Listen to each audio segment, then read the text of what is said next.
Okay, I'm here. I'm sorry, my microphone was muted. I'm trying to also get my music that I got playing in the background because sometimes coding gets a little boring, and we want to have some music playing in the background. So I'm trying to get that worked out. I don't think you guys can hear it, so I'm trying to figure out why not.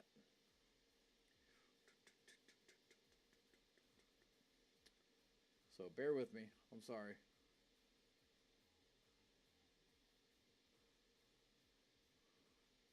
Troy, what's up, buddy? What is going on, my friend? So I guess we're just gonna not do music today. That's fine. It's probably best if we don't do music anyway because YouTube, especially, likes to flag when we have music playing in the background. Sometimes it's all perfectly fine, and then they'll say, "Oh, by the way, in Paraguay, your video got flagged, so you can't play your video in Paraguay." But everywhere else in the world is fine. So YouTube's weird. Okay, so today I wanted to do something different. I want to actually share with you guys my process for making a mod from start to hopefully finish. There might be some gaps in between as I might work on a little bit of the more mundane stuff outside of the stream. Not much though. I'll try not to do too much outside of the streams in the videos. But this is definitely going to be multiple parts. But I hope to have it done. Hope to have it done in a couple of weeks at the most. Um, so I've got notes that I've written down. Um, I've got images that I can share with y'all. But let me just explain to you what it is that I'm going to be doing. And I typed it all out, so I'm going to basically read from what I typed out because I will botch it up if I don't. So essentially, let me find it here real quick. I apologize. Okay, so the main concept behind this mod is basically just to create an immersive experience surrounding teleportation within Ark. I still want to allow teleporting as a means of faster travel at the same time as making it more immersive. So basically, there's going to be three main components that I've kind of figured out. That could change, but as of right now, three main components, and those are going to be the base portal with a portal control panel to control it. So that's number two, and number three is going to be an ancient marker, ancient portal marker. I'm not sure about the name yet. So the base portal is basically going to be able to be crafted and placed by tribes with basically like a limit of three of them per tribe on the map at a time. No more than three. Um, and while I'm reading this, hold off on your questions, guys, because if you have any questions anyway, because I won't be able to see the chat while I'm reading this. Um, so when they first place down a portal, like let's say they just added them onto the server and it's brand new to them, they first place down the base portal. They're only going to be able to connect to three locations at first. The locations are basically going to be the obelisks. So you're going to be able to go to green, blue, and red obelisk right off the rip when you first access the base portal. In order to teleport to any other location, players will have to actually go and explore the map. I know, new concept, right? But they have to discover ancient markers, which will be placed around the map. There's going to be a few that I have preset within each map. So every map, every official map, so the island, center, scorched earth, aberration, extinction, any new ones that come out, there's going to be some preset markers across the map that are just going to show up. Once a player discovers these markers, then it basically puts that coordinates or that address, for lack of a better term, into a list of markers that they've discovered and locations that they can teleport to from their base portal.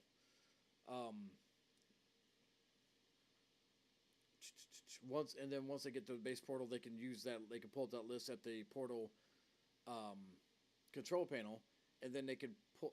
Anybody can can walk through the portal to get to that location. So if I were to type it in and say I want to pick this location that I found at wherever it is, then 3 other people in my tribe could walk through the portal and get there, even if they've never discovered that location at all. So that's the idea.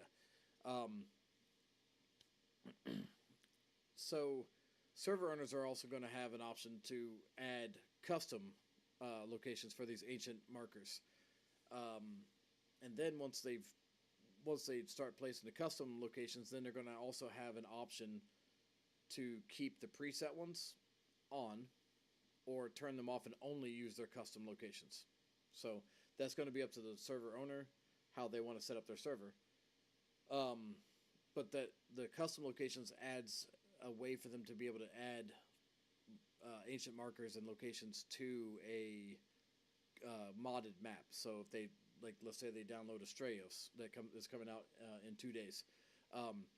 Now, obviously, I'm not going to have that one set up because it's not one of the official maps. Even though it's an official modded map, it's still not an official map. So I'm not going to have that one set up with presets. That's going to be up to the server owners to put presets down across the map. So that's going to be the only way that this mod would work on a modded map. This map, this mod, I do have plans to make it a freemium mod.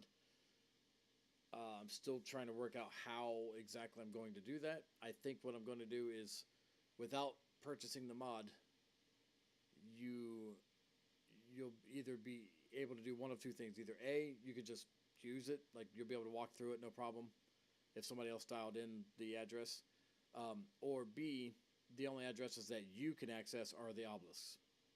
If you purchase the mod, then you can access the ancient markers locations. So I don't know what that's down the road, but that's basically where I'm at with this. It's all concept. I'm really low.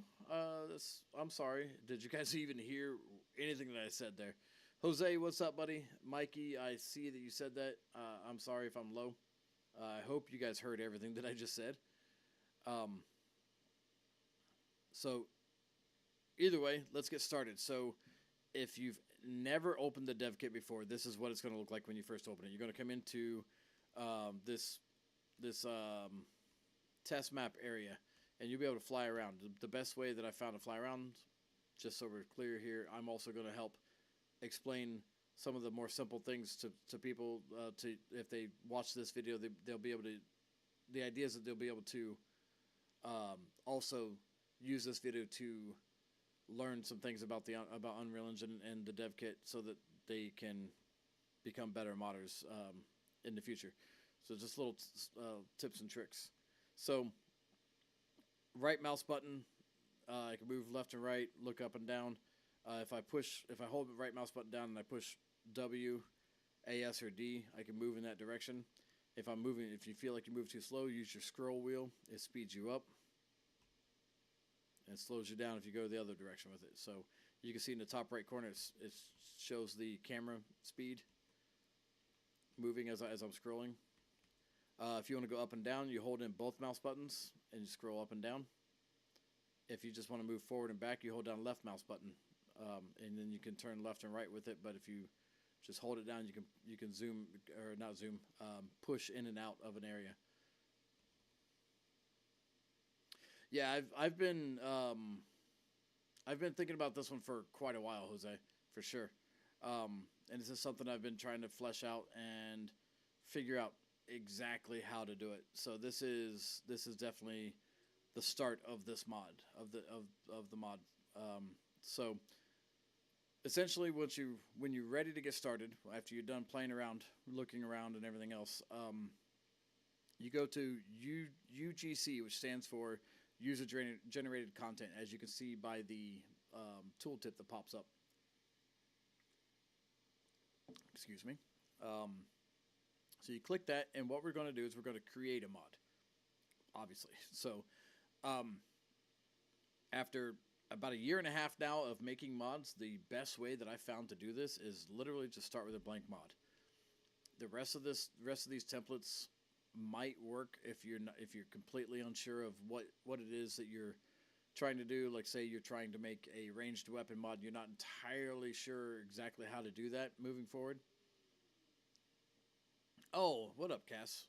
Um, yeah. So basically, ranged weapon mod will give you an actual ranged weapon with blueprints and icons and everything all working together, so that you can take that and just change it to what you want. I don't like having all that extra bloat in there, so I do blank mod. Now the problem with this is my shift key doesn't want to work. That's the problem. Um, Ancient portals is what I'm going to call this. So the biggest problem with using these templates that I have found is sometimes, not always, but sometimes when you click create, it doesn't want to fully create everything that is supposed to go into the template of your mod. You should have bare minimum. You should have a primal game data, um, and then a mod data asset, and a test level. Bare minimum, those three things. Um, and the reason that it's better to do it this way rather than just starting up a mod and going for it is this creates the primal game data for you. This then puts all the information into the primal game data that needs to be there for the mod to actually work. And then it ties in the mod data asset to that primal game data, so you never have to open that PGD. I'm getting my words twisted. You never have to open that PGD again. You can just go with the mod data asset, which people refer to as the MDA. And then from there, you can start to make whatever folders. What is it doing? It's taking... Now it wants to take forever. Gathering dependencies, it says. So, okay, great. Can we gather them quicker? So basically,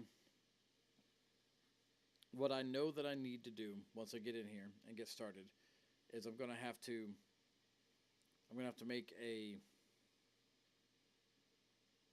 the base portal or something. I'm just going to start with like an actual like static mesh and then I can replace the static mesh with the actual model later. But see, there it is. It's creating the primal game data right there. But anyway, so I'm going to start with a static mesh. I'm going to make it so that I can walk through it, and then once I go into this portal, it will then take me to a location that I have selected at the control panel. So the control panel is going to need its own UI, so we're going to have to create that. I'm going to need a save game actor so that I can save these locations into them and then reference them later. So I'm thinking ahead, knowing what all the things I'm going to need. And then I'm also going to need a point at which I can for the ancient what the heck did I call them? The ancient markers, so that when I interact with the ancient marker, then it puts that location onto that list that I can then access at the portal control panel, which will then send information to the base portal telling me that I can go to the ancient marker. You see, it's like all back and forth. So it's just things you have to keep straight in your head as you're making a mod.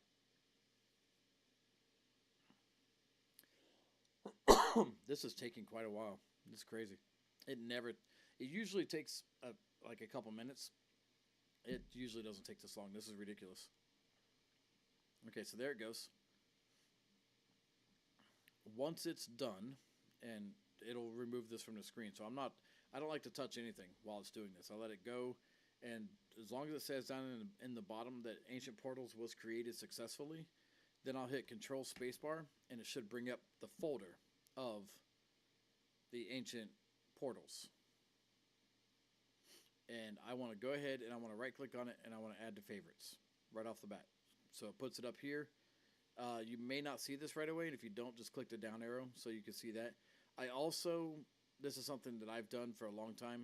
I've also taken this top folder here that says content, and I favorite it because you will reference content a lot, a lot. Um, so to get back to your folder, you can either hit plugins and go down there, or you can just double click on the Ancient Portals content up here that you've just favorited. So what we see here is we see two maps. We blank map, the test map. We see our mod data asset that I was telling you about, and we see our primal game data that I was telling you about. In here is a bunch of junk. We don't need any of this. I select it, I delete it, just get rid of it. It's bloat for some reason. Don't know why they add 5 levels to your map. We also don't need this blank map, or to your mod, not your map. Sorry. So all we really need are these 3 right here, and this folder is empty. So we'll delete that later. To actually delete that, you have to go into your files outside of the dev kit and actually delete that. So first thing I want to do is I want to click on it, highlight it, and click F2. And the only thing that I want to rename here is the blank mod part. Make sure I'm typing it correctly. And then I usually, this is just again how I do it. This is my process. Once I've done that, I select the Ancient Portals part and I Control C to copy it. And then I go into the PGD. And the PGD, you absolutely do not want to rename anything other than the part that says blank mod. Same thing with the MDA. So it should say mod data asset underscore whatever the name of your mod is. And the PGD should say primal game data underscore BP underscore whatever the name of your mod is. Nothing else is able to be changed. If you change anything with the name of that file, either one of those files, you could really make your mod unusable. So it's best to just leave those alone.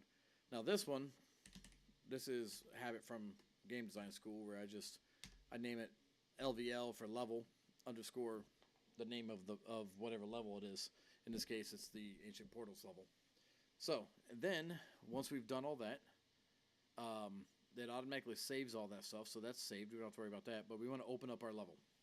This will be where we do all of our work. Okay. So first thing I know that I'm going to need is a save game actor. So I click blueprint. So what I did, sorry, I'm moving too quick. I right click over here and go to blueprint, and under blueprint I type save game, and I get save game actor, and I select it, and this is called a CCA, and this is the Ancient Portals. CCA, I forget, it's continuous or continue. I forget. I could look it up. I don't remember off the top of my head. It's just something that they've told me. Like when I first learned about it, about CCAs a year and a half ago, or about save game actors and how to use them in conjunction with the mods. Somebody told me it was called a CCA back then, and they told me what it meant. It's been way too long. I don't remember.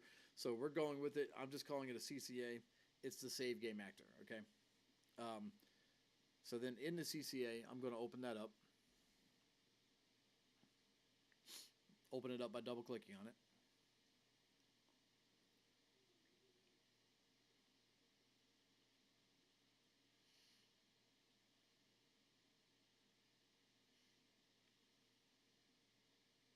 Everything's going a little bit slower today. I get a brand new computer tomorrow, so hopefully things will be a lot quicker. Okay, so once we're in here, the only thing that I'm worried about in here is I want to make sure that this is going to, that this thing is going to replicate, and it needs to, this one particularly needs to replicate the information because it's going to be used to pass information back and forth between the UI and the portal and the markers. So it absolutely needs to replicate. And since it's replicating, it needs to always be relevant. So I'm checking both of those boxes. Hit compile, hit save if it doesn't save while you compile, and you can close it down. We don't need that one open anymore for right now. The next thing that I need, this is going to be my main folder. So this is all I'm going to have in here. So I'm going to start a new folder. This new folder is going to be base portal. So then in here, and I do this so that I don't get confused with things. Um, in here, I'm going to need this is where I'm going to need my base portal blueprint. I'm going to need a primal item for that, primal item structure actually for that, and then I'm going to need an engram entry for the base portal. So I'm going to need both of those. I want to see exactly how the teleporter pad works. Not saying that I'm going to use it, but I want to see it. So I'm just going to go ahead and grab it.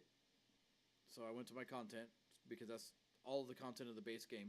Went to my content. I typed teleporter. That's the static mesh. So if it says SM, it's a static mesh. That we don't want that. We want the actual teleporter blueprint class, which I'm trying to figure out which one is the parent class here.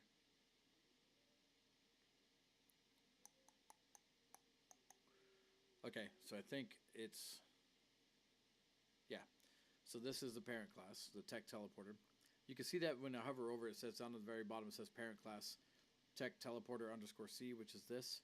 And this one says the same thing. So that's the medium and the small, I assume. Small, yeah, small and medium. I don't know what they call it, mini and small, but whatever.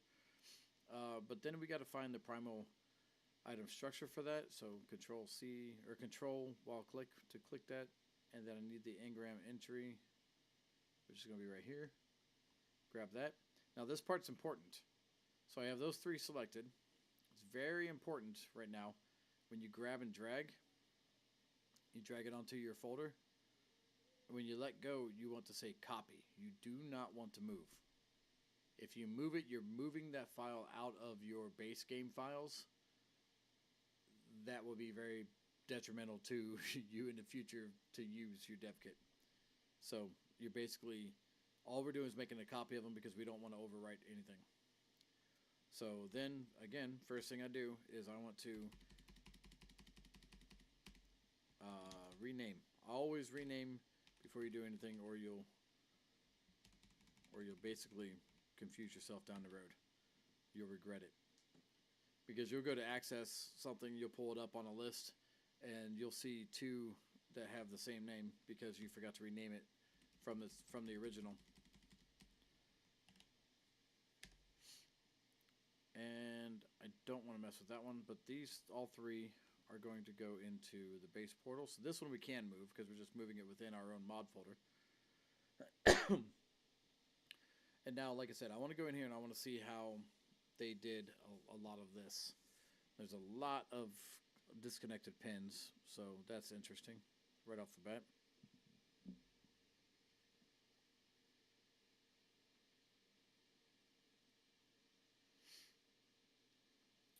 I mean, I know how to do teleporters. I just want to see if they did anything different that might be wonky or something.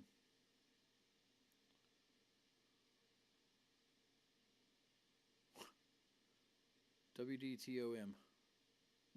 Previous version falsely reported you could teleport when you could not. It used the use index of 67312, which is ignored. Now we're not going to add the teleport multi-use entry unless you are allowed to do it. Okay. Why the huge comment? That's crazy. That's funny. Wildcard cracks me up with some of the things they do. They just throw things in there. Okay.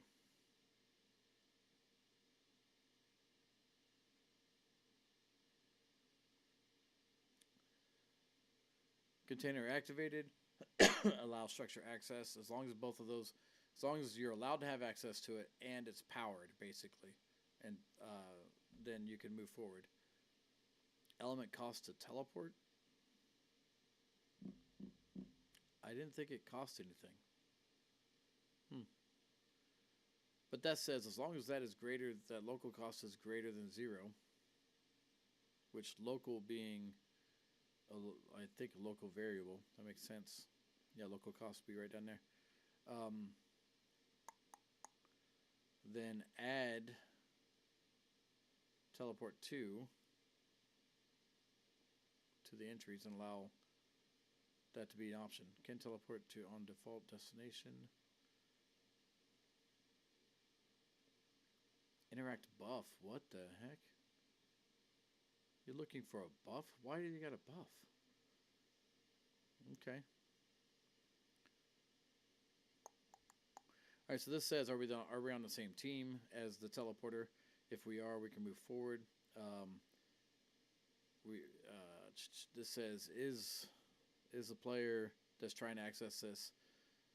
This says is in the tribe or in a tribe is in tribe, and if they're not in the tribe or if they're tribe admin, huh? True, false. That's weird.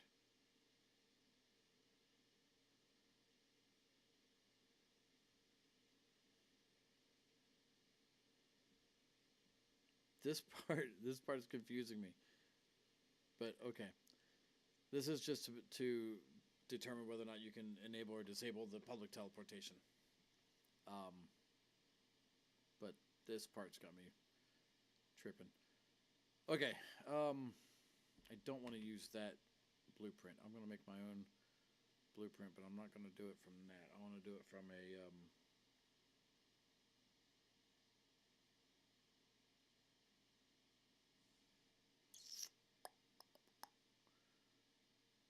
trying to think about what it needs to be able to do. Really, it just needs to be a fixture you place down.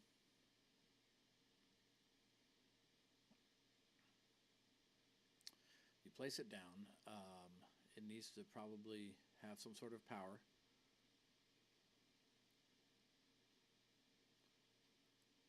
And then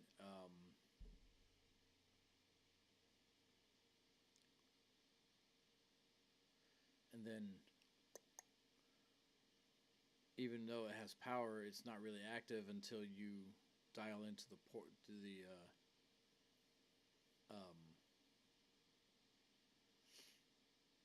control panel. Use the control panel. You set it active. So I think I'm going to make the control panel actually part of this. So you're not just going to put a control panel anywhere. It'll be part of this, but it's going to work. Yeah, it'll be part of this, but it'll have its own little setup. I'm trying to think about this. I don't think there's anything else I need, like anything crazy, because it's just going to have an overlap.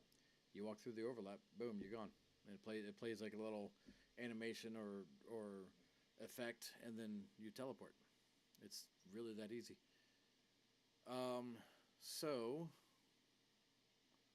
let's just use a large storage box.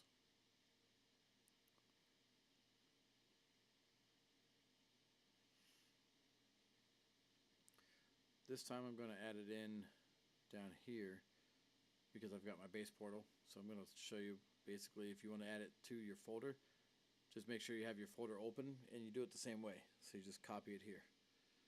Now the reason I'm doing this is two reasons. One, it's already got all the information that we need that Ark uses, so that's the main reason. And as far as like how it plugs in and what the parent class and everything is, and two, it's going to have the correct placement on the ground that we want. I don't want it to be able to be placed in the air. I don't want it to be able to snap to really to much of anything. I will change some snap points around on it so that it doesn't do that. But for the most part, this is it. So, rule of thumb here. Base portal BP. So up here, I'm going to make something that will hopefully help us out.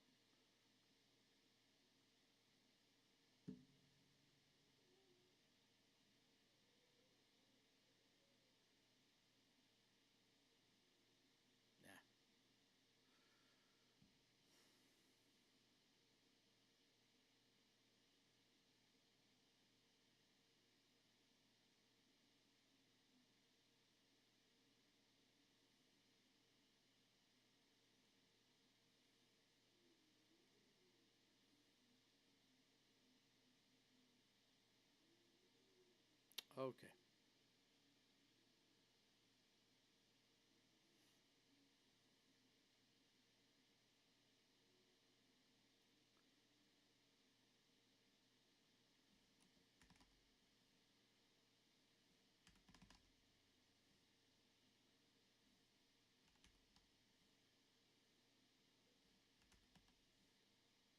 Ooh, not that big.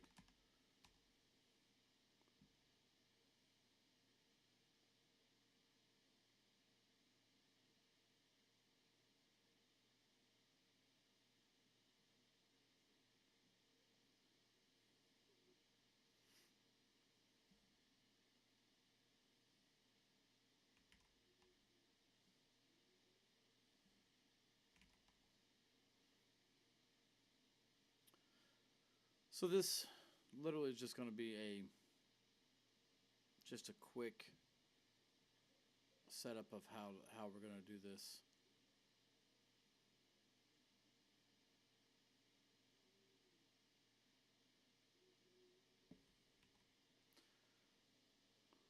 Height, let's go 25.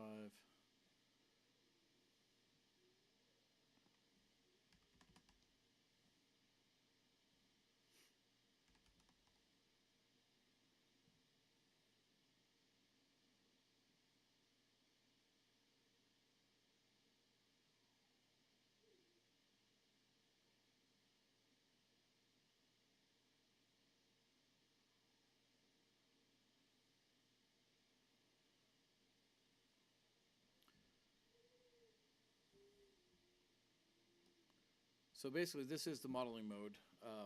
It allows you to just quickly make things on in the in engine, so that you can see it right here.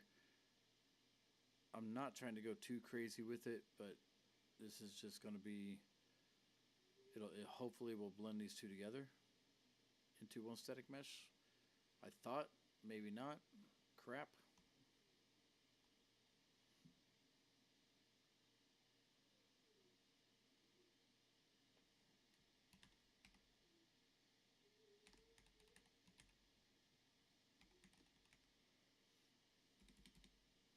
So this is basically just a placeholder for us.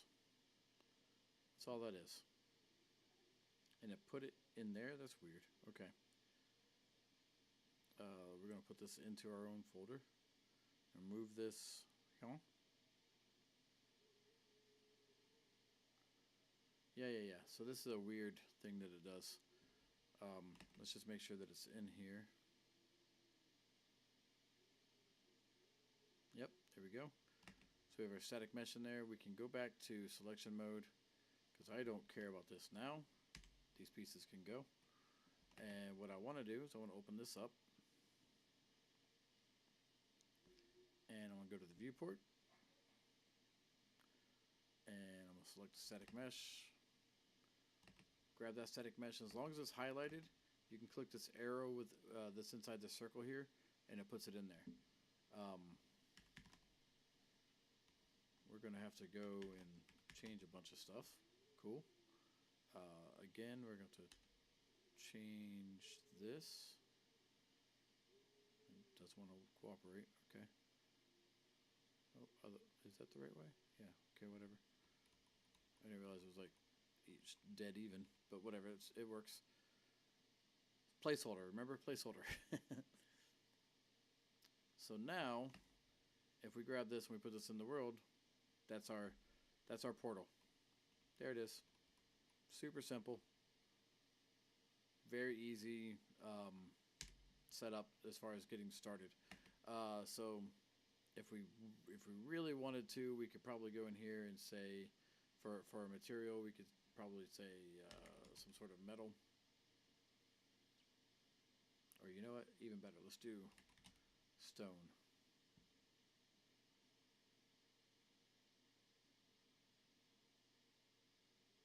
Nope. That one's ugly.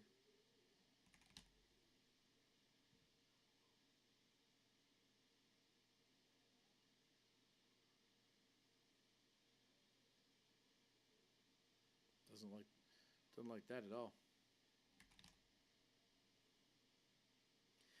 And it's going to look weird because the UVs are jacked up. UVs being the fact that it's trying to put it on this rounded circle and on the bottom. There we go. That works. That's something better to look at than just this ring. Okay, so with that being said, we need an overlap volume.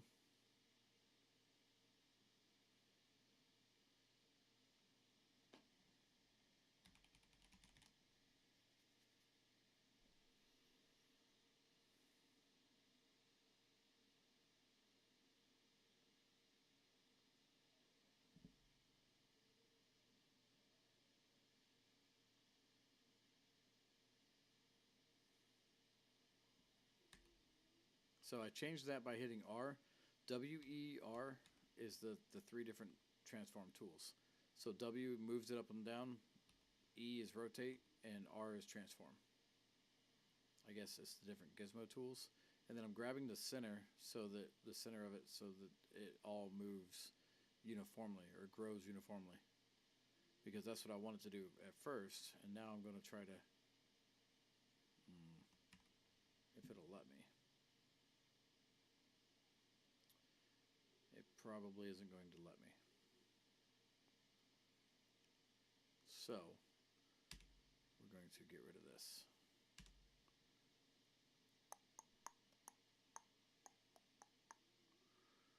Let's go back to, let's do a static mesh, I think.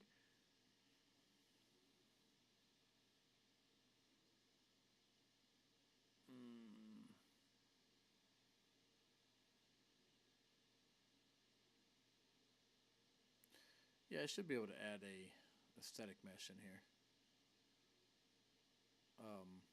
This static mesh is going to be a cylinder.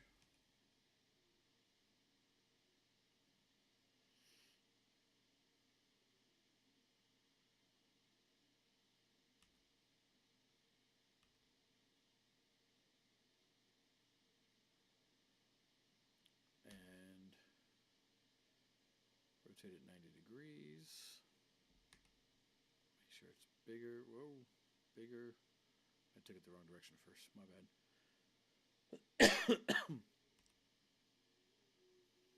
Kind of center it in there, and then obviously we want to make sure that it's really just that is going to be our teleporter plane, our portal.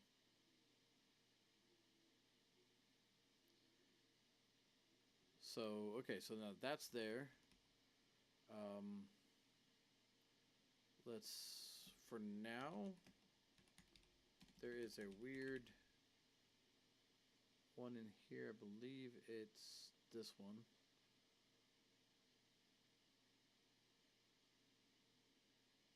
Yep, it makes it invisible. I will make a new material to put on here so it looks really cool and has some effect going on to it. But for right now, I just don't want it to be anything. I want to be able to just walk straight through it. So first things first, we've got that built. Okay, so now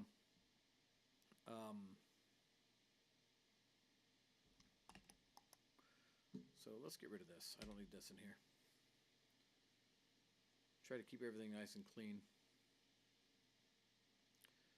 Now we need to make a marker, which will basically be the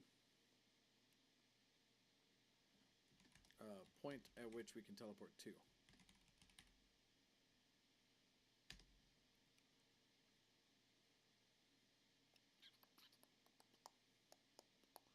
And this can literally be anything, so I'm going to just, I'm going to grab the,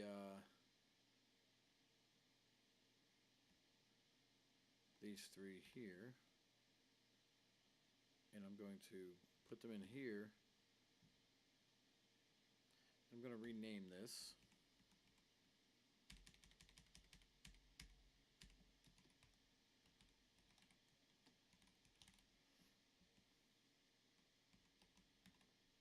Ancient marker. Rename this one.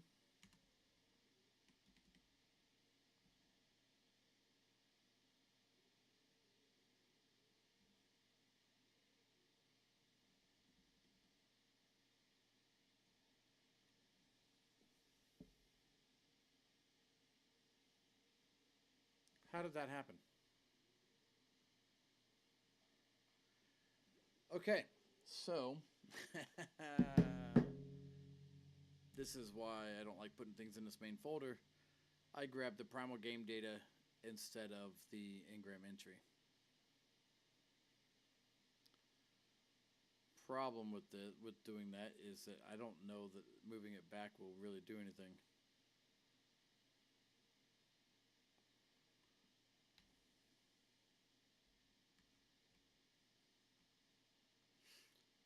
I might have to. God, it's upsetting. Yeah, it won't let me move it. It's a problem with game data. You can't move it. Why did it let me move it in the first place? Daggone it.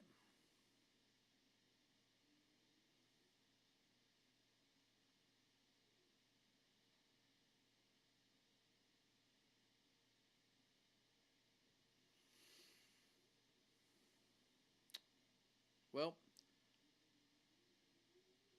few things I can do.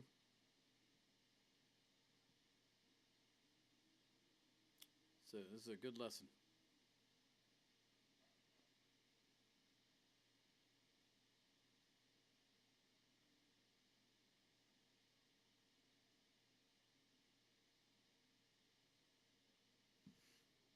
So essentially what I'm going to do is I'm going to go in here, go to my dev kit, go to my project, shoot a game, go to my mods, ancient portals, and I'm going to say I'm going to rename the ancient portals to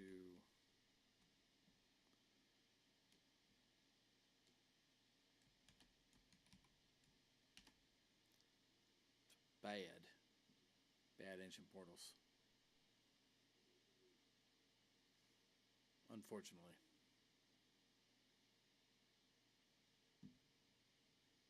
So the information is still going to be in the dev kit. It's just I need to make a new folder.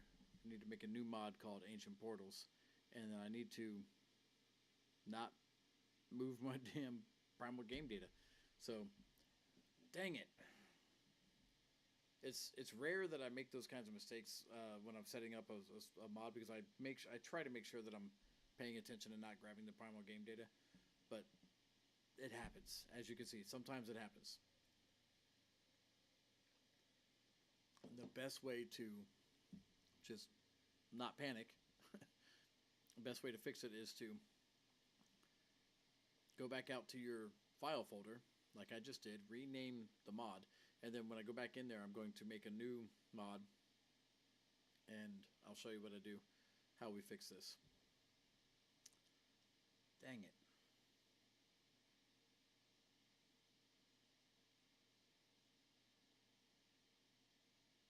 It's unfortunate.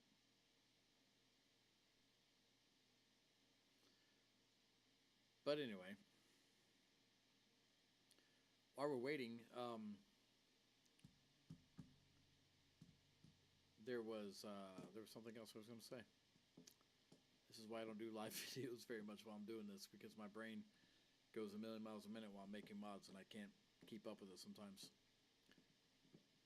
Dang it.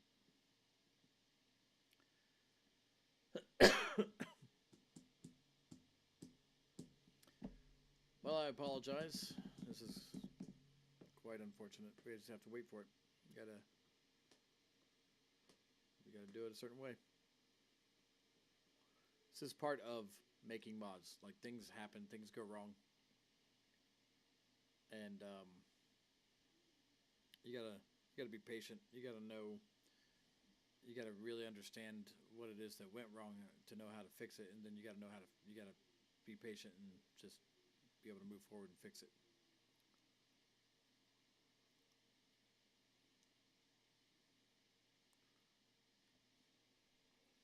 So it takes a minute for everything to load up. Once it loads up, you can close this down.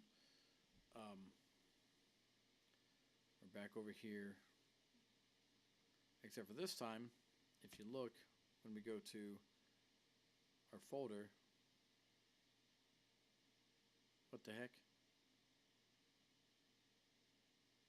Why didn't it?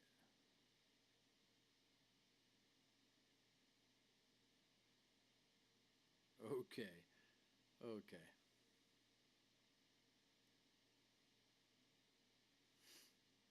Hmm. Wow. All right. So this is just going to really test my patience today.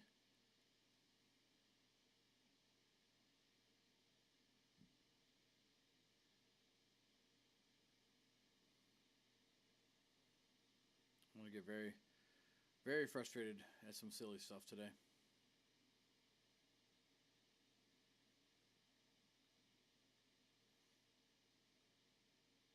Apparently, renaming it bad wasn't good enough.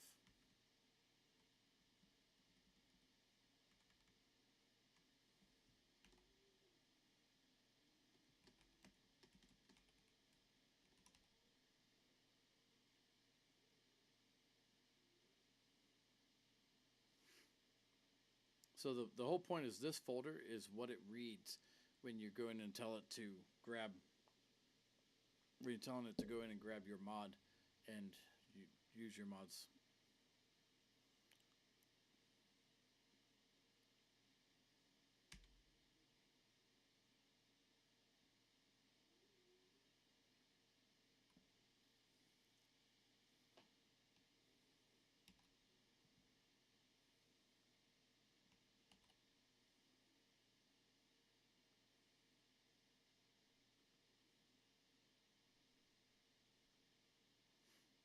I wonder if that would actually work. I moved it here to in hopes that that will work. I don't think it will, but I've already renamed it, so let's just see if that works. I'm gonna let this load up. I'm gonna run to the restroom real quick, and I will be right back. Don't go anywhere. I'll be right back.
Okay, and I'm back.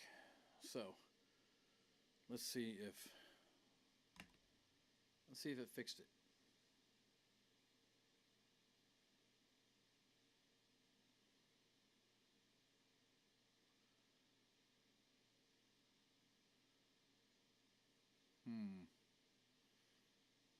I don't know. Okay, regardless, we'll move forward as if it did. If it didn't, we'll figure it out at the time. Okay, so this guy needs to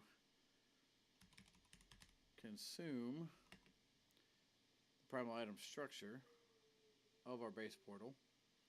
So again, I selected it and then I clicked the arrow. And then the engram also needs to use that. This is not tech though. I'm not going to make it be tech. Can be manually unlocked. I'm going to say probably 35-ish, maybe 50 something. Yeah, we'll just say 50 for now. And for now, 0 engrams. I don't know. Maybe we'll add engrams to it later, or engram points to it later. Not sure right now. Okay, so then in here, primal game data, or not primal game data, the primal item structure. We're going to say this is the base portal.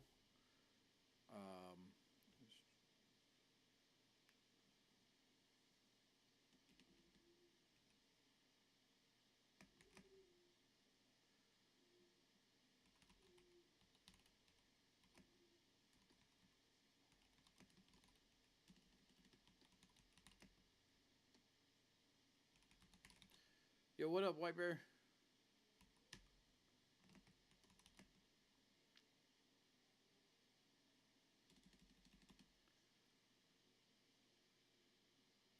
I'll worry about the crafting requirements later. Structure to build is the portal. And I'll worry about an icon later. I don't care right now. So technically, this should still work. Let's go in here. Additional engram entry classes would be this one. Structures to place would be this one. I believe I have a cheat sheet just in case. This thing is like a year and a half old. You see the sheet? I'll be right back. My kid needs me.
Okay.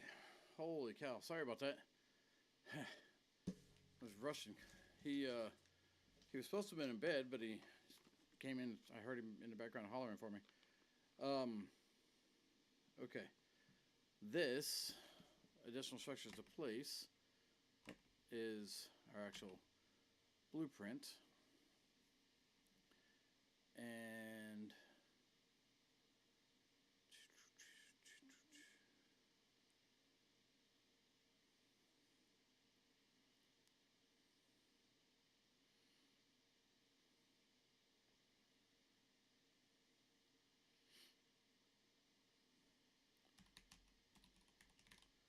looking for the crafting inventory component, which it doesn't have one, so it's not gonna craft it anywhere because it's tech, I think, so it's just automatically. It originally was tech anyway. It's a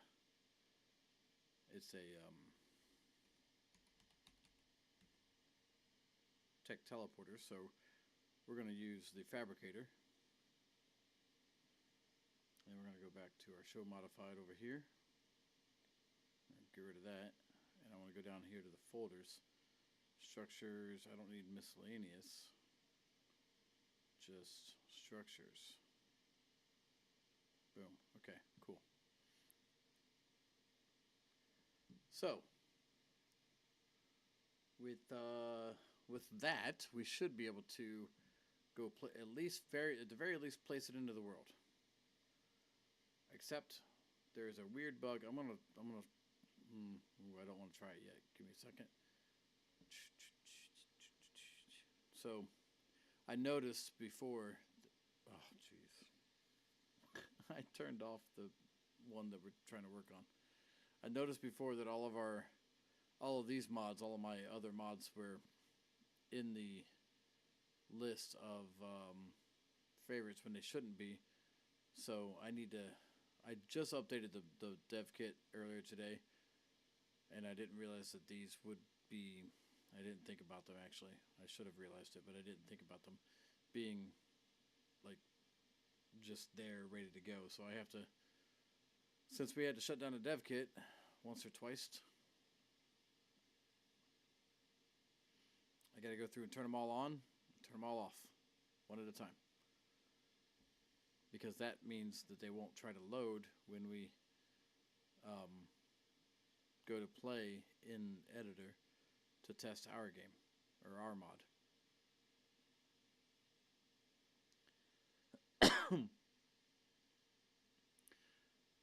So,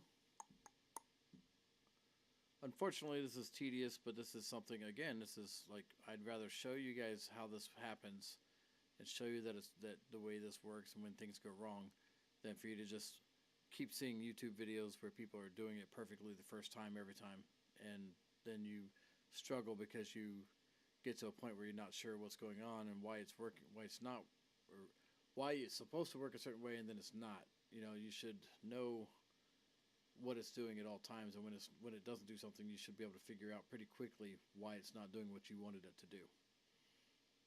So this is part of that. If I left all these on and I try to go play in editor, then it would take another 5 or 10 minutes to load up the editor or to play. So it's annoying. So I'd rather take this couple of minutes doing this to make sure that it doesn't do that. We've only got a few more to go. That survival of the fittest always takes a while when you click it to load everything up and then unload everything, I guess. That's lack of a better term. I don't know why it's taking so long with Tribe Wars. That's my mod, and I haven't really done much with it. There's not much there. Oh, I hit it again. Okay. Almost done. Just a few more, and we'll be out of here.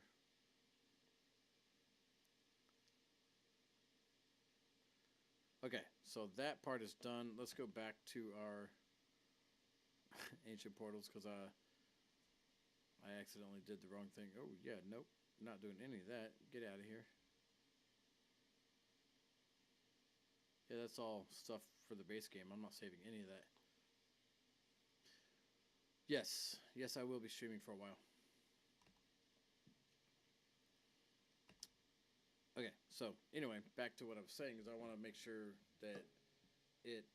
I want to see if they fixed it. I doubt that they did, but there's a weird bug that you sometimes have to trick the system once when you make a change to the mod data asset. And if that's the case, I'll explain that to you in a minute. Otherwise, we'll just breeze past it like it didn't happen.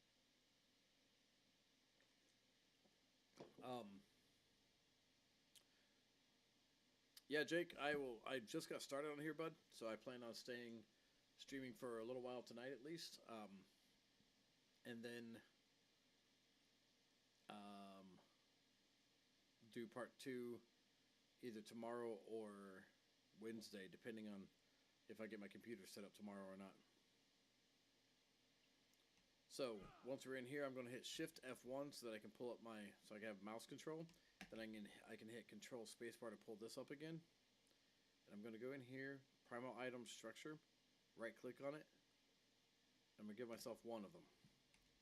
And if everything works right, when I come back in here, I should be able to place this down, and it's not working. So it allowed me to give it to myself, which it's always going to do that. So it could be that the mod data asset is not loaded in correctly, and it's not. That I figured that was the case. So I typed in game so I can get to primal game data, and I need to go back out here to my primal game data, and I need to, I guess, search for game again because it wants to be stupid, and make sure that it's reading from that one. That's the one that we're reading or we want to use. And unfortunately, I also probably need to make sure that it's linked to my mod data asset, which means I need to open it. Oh, I hate opening this thing. It takes forever to open and it takes forever to close. Ah, growing pains with any new mod, especially when I make a dumb move. Sorry about this, guys, but oh, so it is connected. So unfortunately, we didn't we did not have to open it. But right there, that's what you want to make sure that it's connected to your mod data asset. So long as it is, then you should be good to go. You never have to touch this again. That would be the only reason to ever open this if you have any doubts. Like I just had some doubts that it was connected because of all the back and forth that we did with it. So now we should be good, hopefully. I just got to go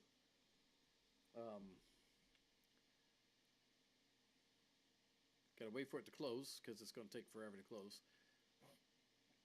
And then now that we told the level to use our primal game data, that we should be good when we go in to try it again. I like to test things as I go. I don't want to spend a lot of time making a whole bunch of changes without testing them, because then you never know. You could get really far into it and something way back in the beginning broke, and that's just not going to work out for you if it's broken. There we go. I should be able to place it. Cannot place it. Why can't I place it?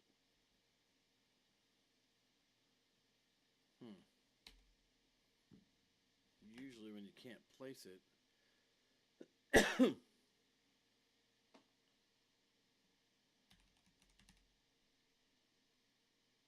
ah, for some reason it didn't do that. So let's go check all of our links actually. Base portal, Enneagram, we're good.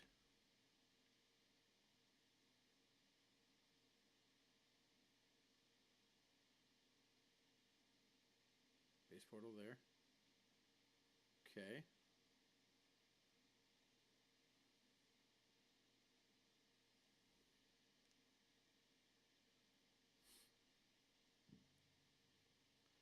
Let's try it one more time. If we can place it, then we can move forward with actually giving it some functionality.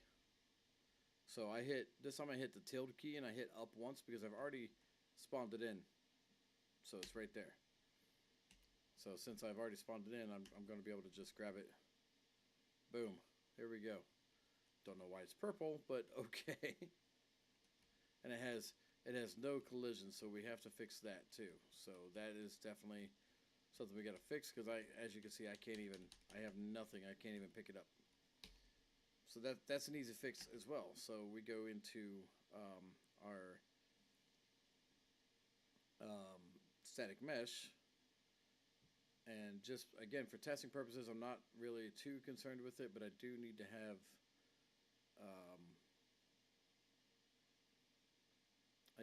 this open in the middle, so it kind of does have to have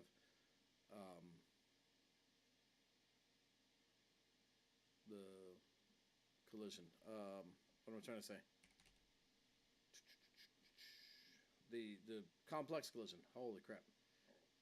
So in Ark, they've done this really weird thing here. I have to set this really use triangle mesh collisions as true, and once I do that, then I can type in complex to say use complex as simple. Holy cow, that's going to be a bit much, but we'll see what happens. Let's save that. Okay, we might be good. Let's try it one more time.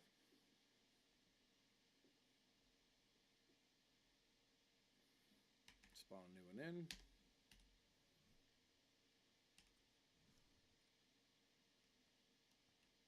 And now I have collision, which is good. Now I can access inventory because it's still a storage box, remember? So that's fine. We don't need an inventory. We'll get rid of that in a minute, but that takes care of that. So we're good. So we have collision. We can walk on it. We can walk through it. We can interact with it. So, okay. Awesome. So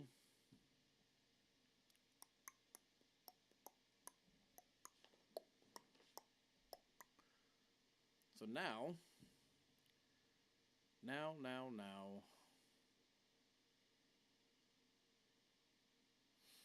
So this, we need to check this collision.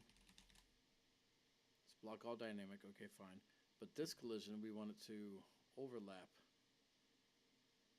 all dynamic. And we want to force overlap events. Because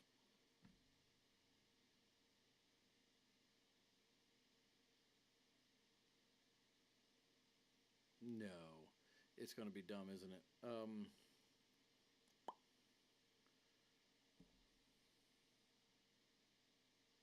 It's here. Where is it?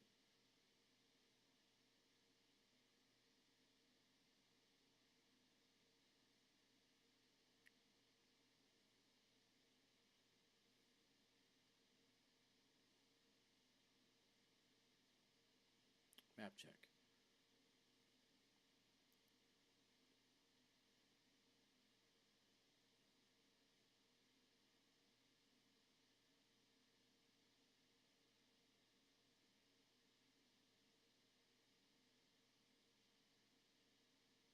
Okay. I don't see a problem there. It says it's using a collision that does not have nanite enabled. But the triangles is also a problem. It's saying that it's got a total of 8,400 out of 5,000 triangles. So that is definitely a problem. So let's go address that.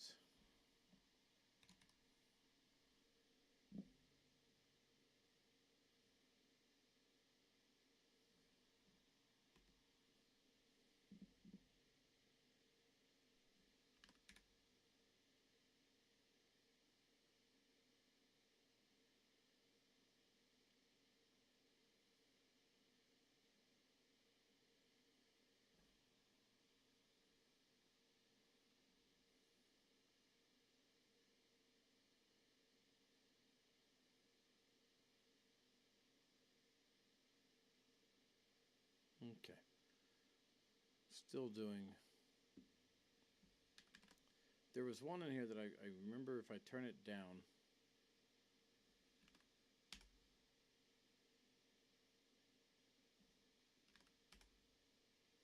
Because we don't need this to be.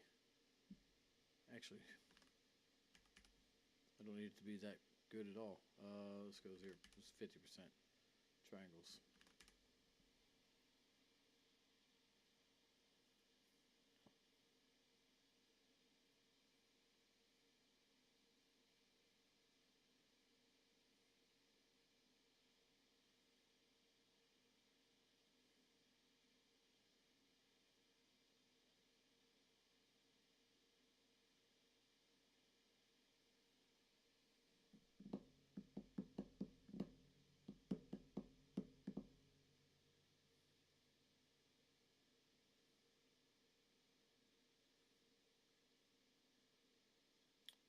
Still doesn't like it. Oh, this is so annoying.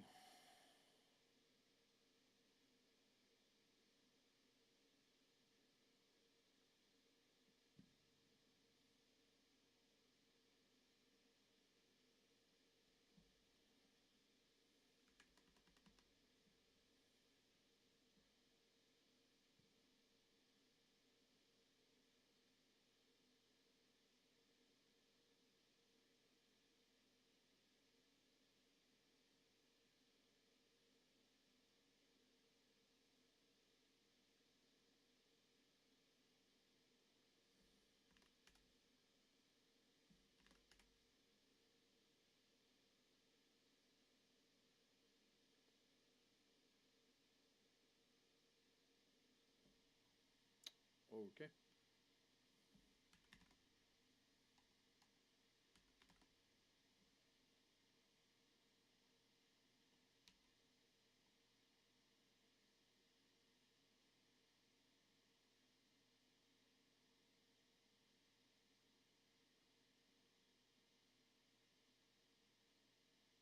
All right. That should do it, actually.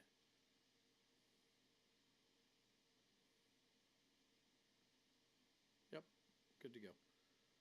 Okay. Jeez.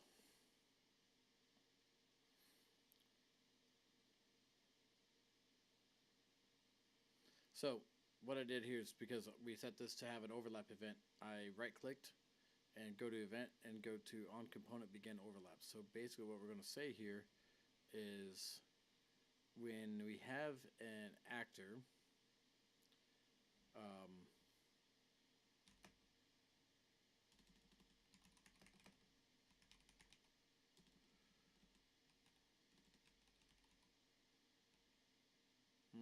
do I want to?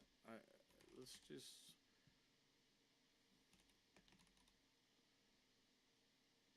just keep it to shooter character for now. It should be valid, but I'm just going to do a valid check anyway, just to make sure.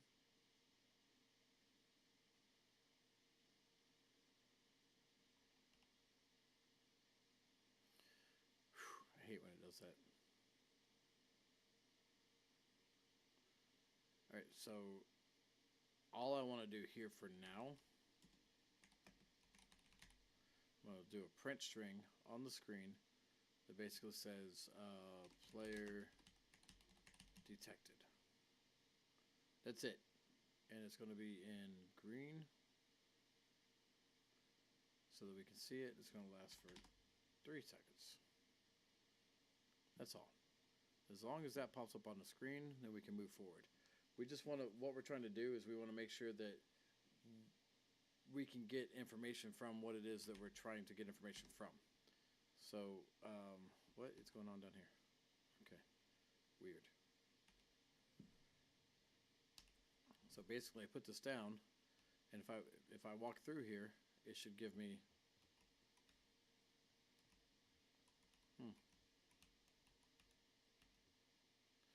It's not giving me anything. All right then.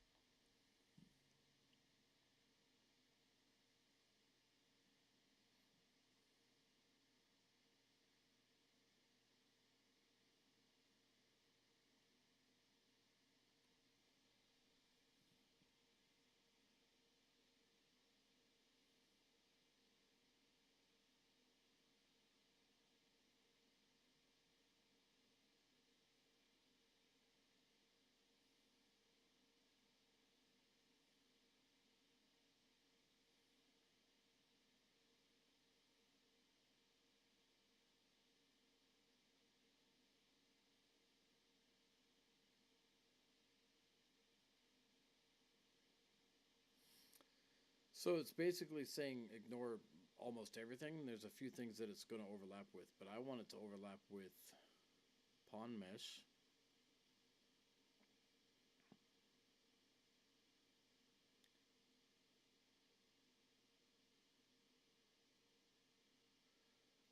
I have thought about mapping. I would love to make a map. Um, only overlap with ponds. That's pretty cool. The thing is, my computer, my current computer, it can't handle maps. I try to load up just a sample map, and it takes 20 minutes to even load it up. The sample map. If I try to load up the island, I'm waiting for like 3-4 hours in the dev kit. I can't imagine if I'm trying to make my own map. It would just be ridiculous, and I think my computer would just to pack up its things and leave. So, but very, very soon, as in tomorrow morning, I have a new computer being shipped to me, and that is definitely one of the goals with that new computer is to move forward and start to make a map at some point. So, for sure, it's definitely something I want to do. When I was in school for game design, it was definitely my dream to make to be a level designer is what I really wanted to do. So unfortunately, my computer limitations stopped that from happening. I'm still not getting any. All right, let's change this to. Yeah, no, I think I've seen you. You've got the. You made the team deathmatch one, right? If I remember right, am I thinking completely wrong? But I think I've seen your stuff.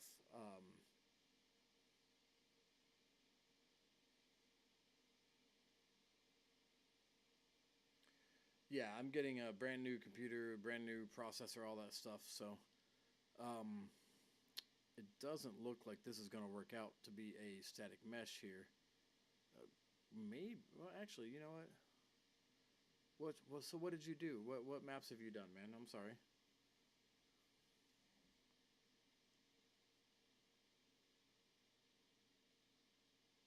I know I've seen you around. Maybe I've just seen you in the Ark modding community Discord chatting in there, or some one of those Discords.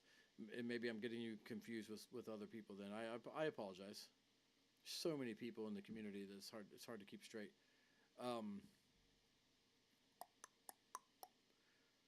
so I don't want to do a sphere overlap here. Um, I wish there was different collisions that we could choose from. Like, give me a cylinder collision. Why is that not a thing? Like, for real. I could do a box collision, I guess. It's not that bad. Nobody's going to be jumping up here and doing that. I guess that works.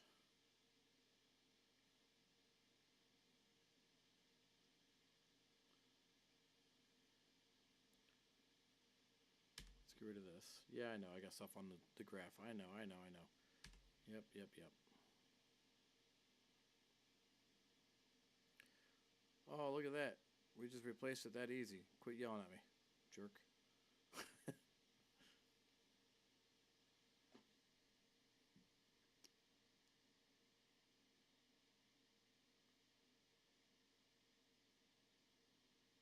Nah, that's not a problem. I actually stopped chatting in there quite a bit in the past few months. Not on purpose. Not like I did it because of any reason, but I haven't chatted in there. There we go. Player detected. All right. Hey, Boomer. Thanks for stopping in, man. Have good rest. um, okay, so that's the what we wanted it to do. We now have a placeable item, and we can communicate with other things. That's awesome. So now what we want to do is we have to create a location, and preferably a couple of locations. So let's do inside this one because it's the portal, and we're going to add. We're probably going to add. Oh wait. Dang it. Let's do this. Control panel. Let's put that there. My fault. I got ahead of myself. Over here, this is where we want. Open this guy up, and I'm going to get rid of this. Definitely going to get rid of this. So this needs to be just a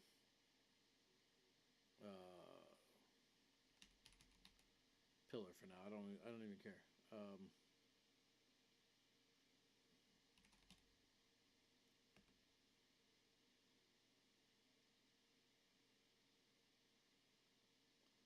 Stone pillar, club arc, nailed it.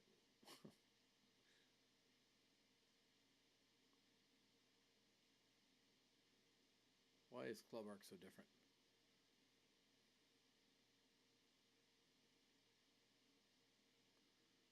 That's fine. Okay. So the cool thing here is um, we don't have a lot to do on this marker. We still want to have collision on it, which there is. Okay. And we want to still make sure that it consumes the correct. I never rename. I did rename those, but it didn't. It didn't take. So here's what we're gonna do. We're gonna rename them right now.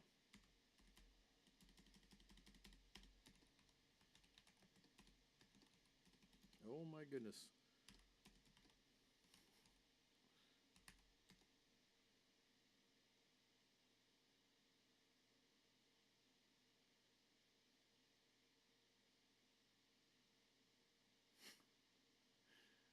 Okay.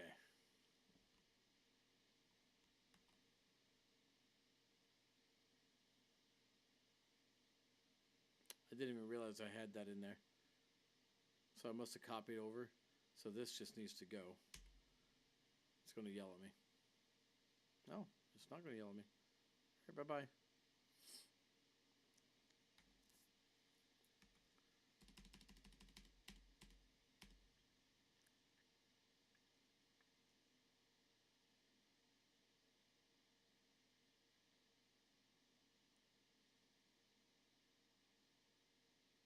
Yeah, see, that's the other thing. I'm more, you know, good luck to you on that map. But it taking forever is not something that I'm keen on. I like the I like the gratification of being able to get it done and have it available to people sooner rather than later. I think the longest I worked on one mod was about 5 or 6 weeks, and then even then I went back and I completely revamped the whole thing and worked on it for another couple of weeks to get it worked out, um, so it actually um, so it actually works better.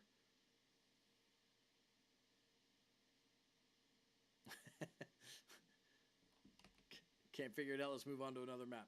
Got it.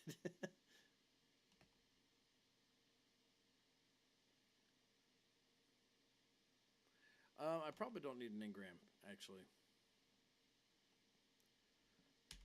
I don't even know why I brought that in. I don't need an engram.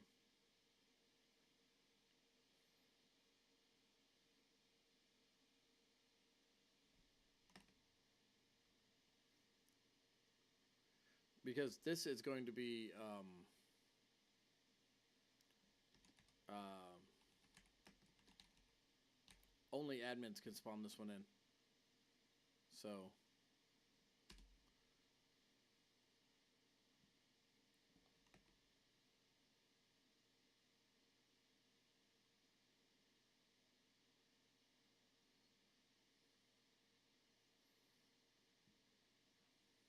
okay.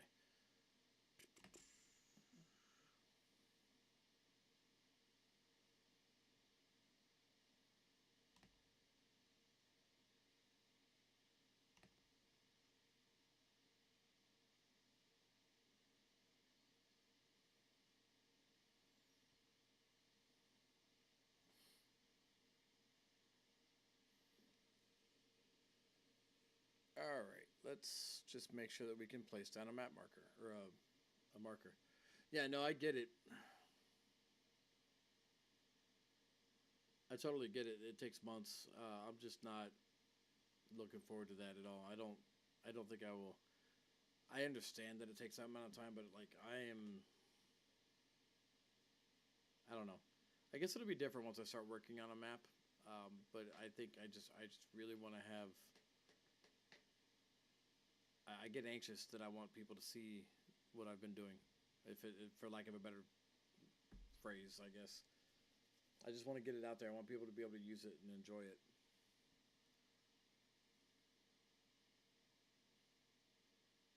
I do have a couple of map ideas that I definitely want to do, but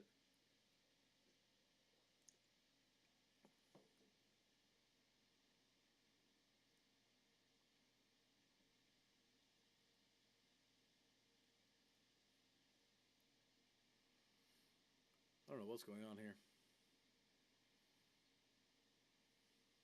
The joys of the dev kit. Sometimes it works just fine. Other times it takes forever. Oh yeah, I mean look at Ute with Nyrando. He's been at it since October last year when ASA came out, and even before that, he was working on it in ASE. Um, but in my opinion, that map is absolutely beautiful. What he has done of it, which is about 60% or so, um, and it shows that he's been working on it very meticulously, and he's been putting a lot of effort and attention to detail into that map. It doesn't feel rushed. It doesn't feel like he's been like just trying to spit it out as fast as he can.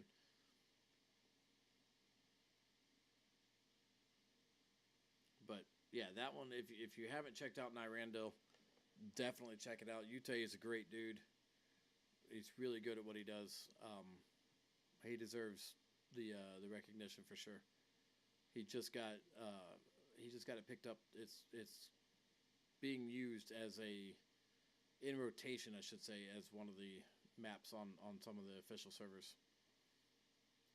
Which is funny because I've seen them using other maps, other modded maps, but yet Estrellos is apparently the first official modded map.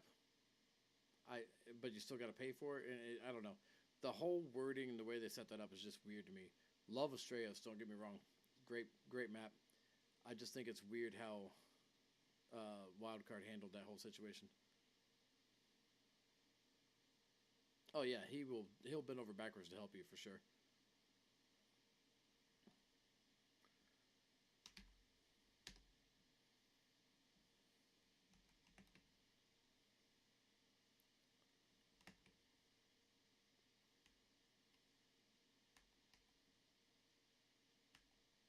Hmm.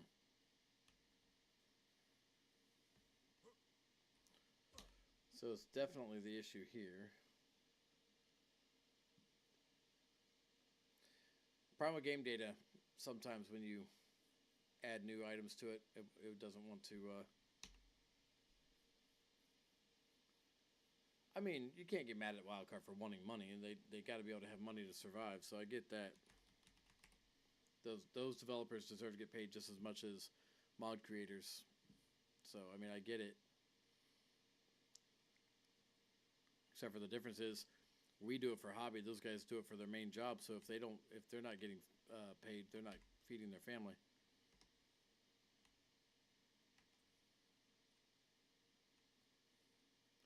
Okay, so we can place it in the world, and we can access it. That is pretty much all we needed to be able to do.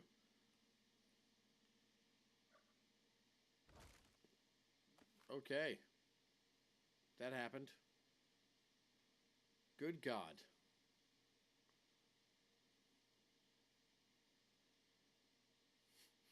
I definitely need to take care of that at some point.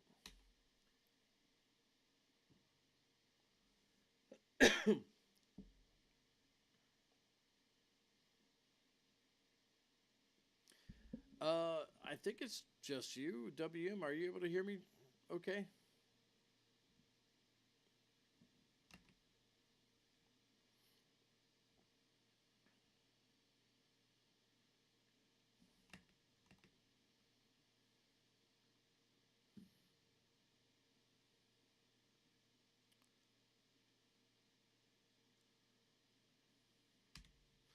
Okay, so now we need to like access our CCA so that we can.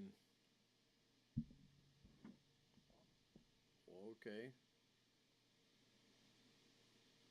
How about now? Is it better? I'm increasing my microphone quite a bit. But anyway, yeah, we have to access our CCA. We need to be able to save the location of the marker, so that when we place it down, we can we know the location of it. Um,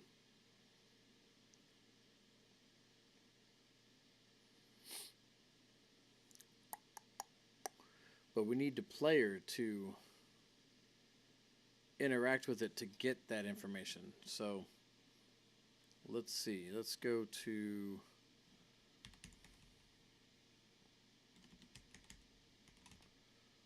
Okay. Get multi-use entries. Let's do this.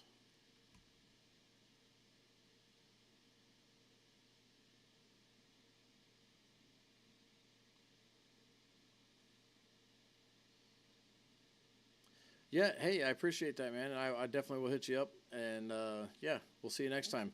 There's going to be a part 2, 3, maybe even 4 on this one, so hopefully we'll speak again while I'm still going with this. Okay, so we definitely need to get the cast to.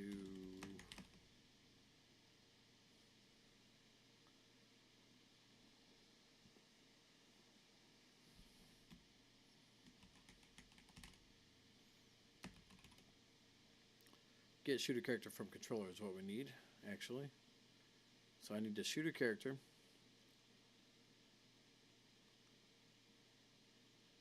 I need to get their.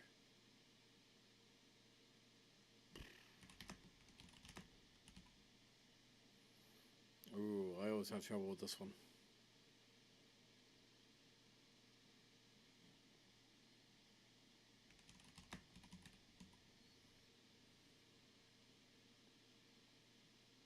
Well, that's not right.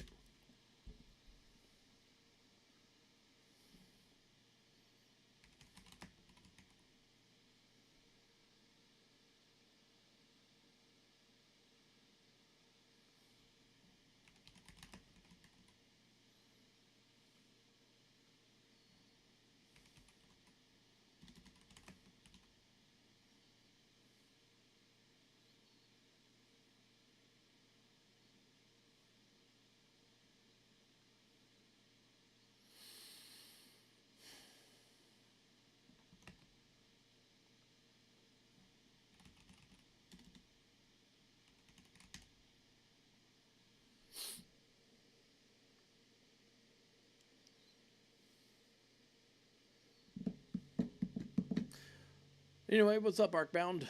Nice to see you in here, buddy.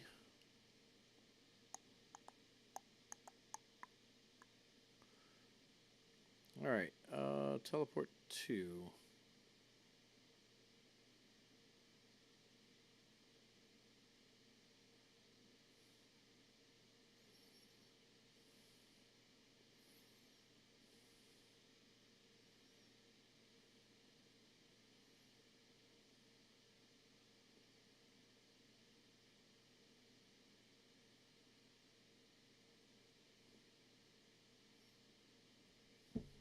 Cool. Where is that being sent to?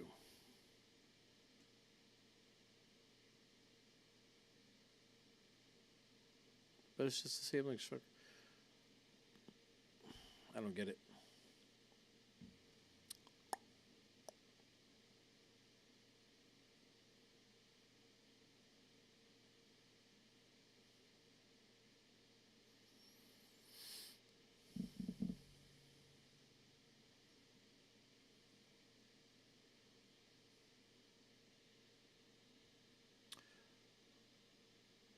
Yeah, not a lot to learn on this one just yet. I'm still trying to work it out.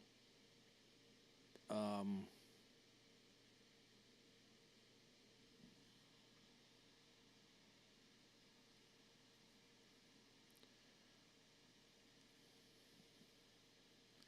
let's just do this. Let's let's for now.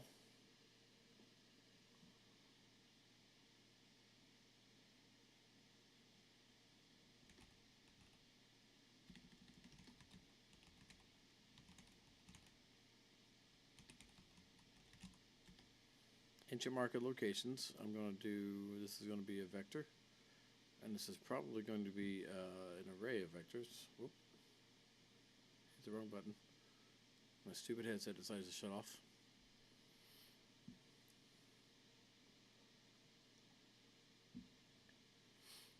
Okay, so then on the ancient marker on begin play,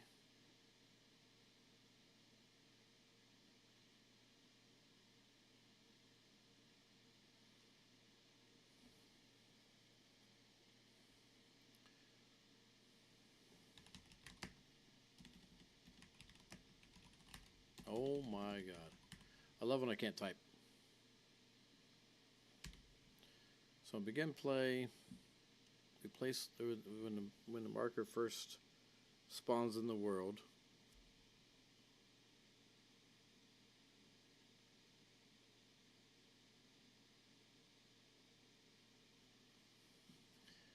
We need to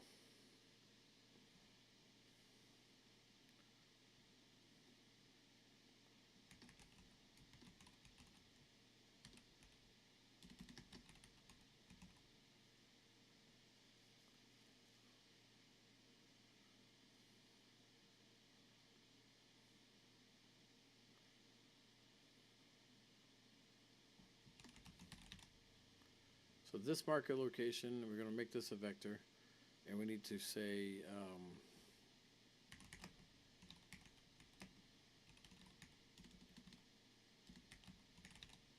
get active location, and we need to set this. So I pulled this out.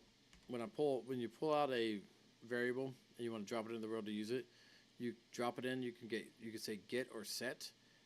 If you get it, you're just getting the information from that variable, whatever the default. If it'll let me show you. There we go. Whatever the default down here in the bottom right is. So whatever this information is, and you want to get it, then you get it. You do a get. But if you want to set that information, which we do in this case, you can get a set. Now, if you hold down Control and pull it on, that's how you pull in a get. If you hold down Alt and pull it on and drop it, that's how you pull in a set. In this case, we want a set, so we're getting the active location. So wherever this thing is actually placed, we're setting it as this marker's location. Okay. So this marker's location, we probably want to do a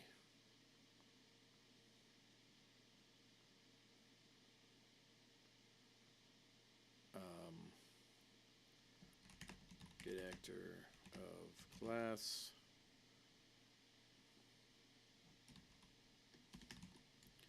CCA ancient portals. We want to make sure is valid.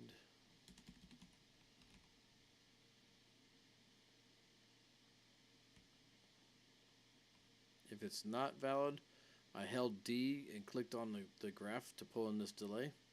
If it's not valid, we want to go back and we want to try again.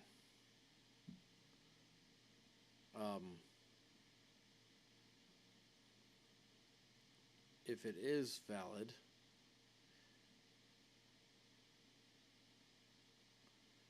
then we want to right click on the pin. We're going to promote the variable. And because Devkit's stupid, we have to make some adjustments. Arkbound, the mod is a I explained it all in the beginning of the video. How do I go back and say it again? Let's see. I want this to be a reference. Give me a second. Let me get my train of thought going here. All right. So basically, the mod is I wanted a way to make teleportation more immersive within Ark, and with it being more immersive, I also wanted it to still be a viable option to teleport around the map using, being able to fast travel to different locations. But I also don't want it to be locked behind tech. The idea is that with my mod is that this tech is already in the world. We're just discovering it and using it. So instead of having to go all the way to the end to get the tech, you can make this which is going to be a better model, but this is just the quick representation of it. You make your portal it's a base portal. You make this, and then around the world you're going to find ancient markers, which again, not the end game model. And those ancient markers will, when you interact with them, it'll save the location of the ancient marker to the player. The player can go back to their portal, dial in, think Stargate, right? They can dial in the location and travel to that location, but they can only travel to locations that they have discovered. Or they can only dial in locations that they've discovered. Sorry. If you dial it in and your teammates haven't discovered that location, they can walk through the portal because you turned it on. You activated it. So that's the gist, basically. I need to work on a few more parts of it to get it going, but that's pretty much it. Okay, so here we're also going to then take our CCA reference, and we're going to get our so I had to make a reference to the CCA so that I can get the marker locations that we set over there. So this is the save game. Oops. It needs to be replicated, and it needs to be saved. I almost forgot that part. So that variable it lives here. It lives on the save game actor. So we basically are making changes to that variable from outside of it, from outside forces, basically. So then I'm going to add a unique location, being our location here once we start, to that array. So now we have an array of locations that we can grab. Boom, done, easy. Now over on our multi-use, we basically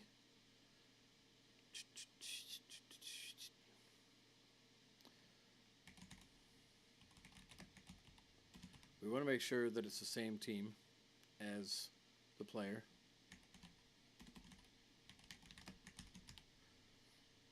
So long as these two are equal, then we shall allow our code to go forward. Holding B, clicking on the graph to get a branch. Branch is simply just an if-then statement, or I guess an and/or statement, whatever. True-false statement, as it says right there. I should probably use the words that are on the screen. So basically if the targeting teams match, so the targeting team here, this is the wait, scratch that. That goes over here. I don't care about targeting team here. Never mind. We'll get to that. So this is going to be just in the world. So this needs to be when a player interacts with it. All we're trying to do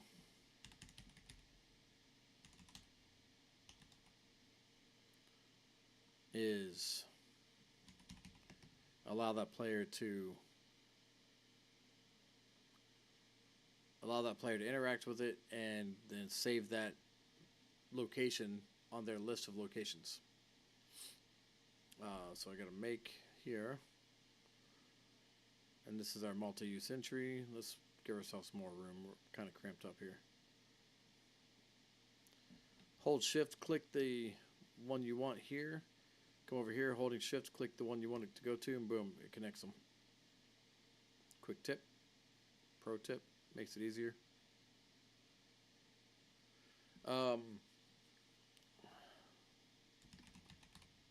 Discover ancient marker.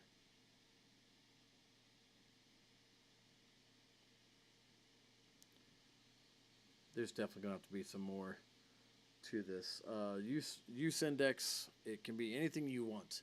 When you're making multi-use entries, it can be anything you want. You just want to keep it a high number, and for your own sanity, probably, if you're going to have a whole bunch of them, probably have the first one end with a 0. So I usually just mash the keyboard, and then I'll end it with a 0. That's pretty much it. Priority is on the multi-use wheel. Where do you want it? And then over here, anything checkbox here, this is just allowing it to be on here, allowing it to show up in this node. So if I were to take that off, right, it just disappears. But if I put it back on, it comes back. So let's say hide from UI. Take it off, put it back on. It's still not true. It doesn't necessarily make it turn on when you turn them off over here. Just so we're aware.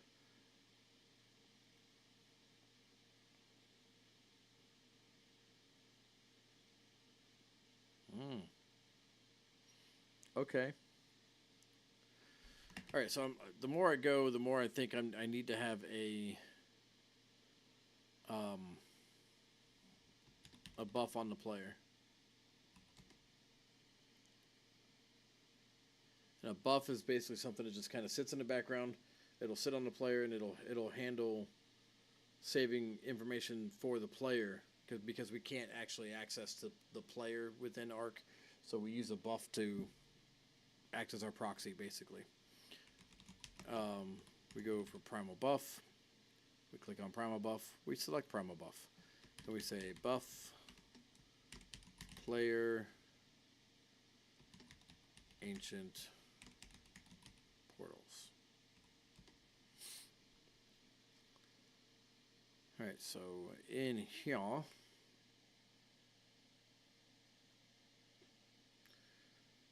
oh man. So when we click discover,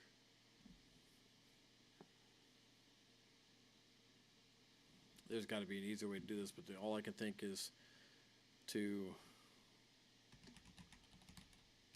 discovered markers. All I can think to do is add a variable in here that's also going to be save game and replicated.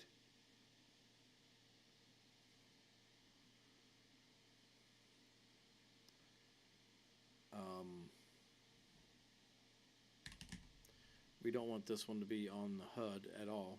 This is just going to kind of sit there and hold the information for us. So then we are going to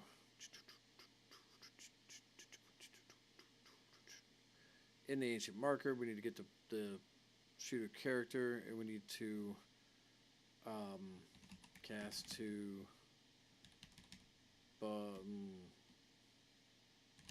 has buff, no, get buff, because we know they got it. And it's going to be that one, so we put it in right there. We don't need that right just yet. Give ourselves even more room. And now we're going to cast to the buff. We're going to cast to buff player ancient portals. Now it goes up here on our line. So this is the execution line. If I didn't explain this before, execution line, think of it like the electric cord running through a bunch of lights. This is a light, this is an electrical cord. If you don't have the electrical cord hooked up, light can't turn on. You can't use this node without the electricity. Okay, so then we're going to get the discovered markers.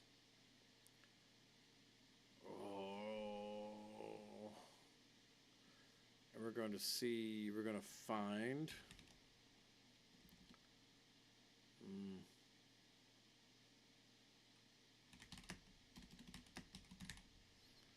we're not going to find. We're going to do a for each. We want to see if it matches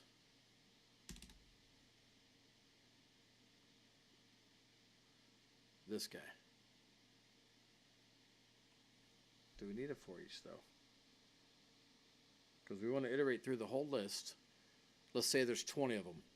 This for each is going to go through all 20 and say find all the ones that match this marker, which in this case there should only be one, right? And if it finds it, then we shall allow it to. This way I don't want to loop.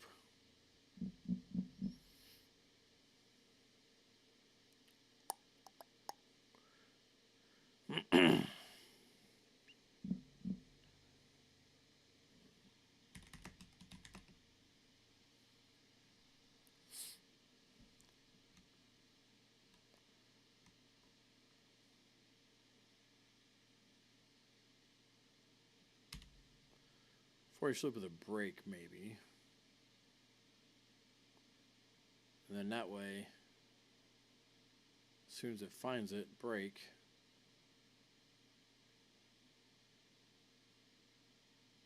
Okay. Break just means stop the process. And then off of completed, then we will add this. Because once it stops and it's completed, we want to add our multi-use entry.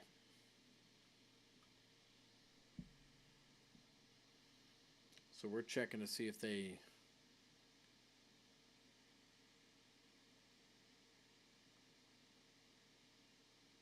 wait. If they have it in this, if it's in their list, then we should not. Okay, hold on a second. Maybe I don't need to do the loop.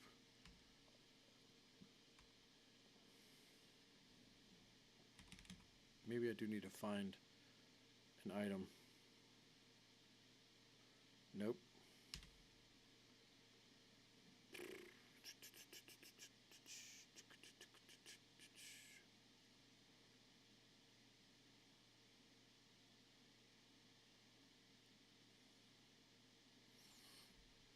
What are my options?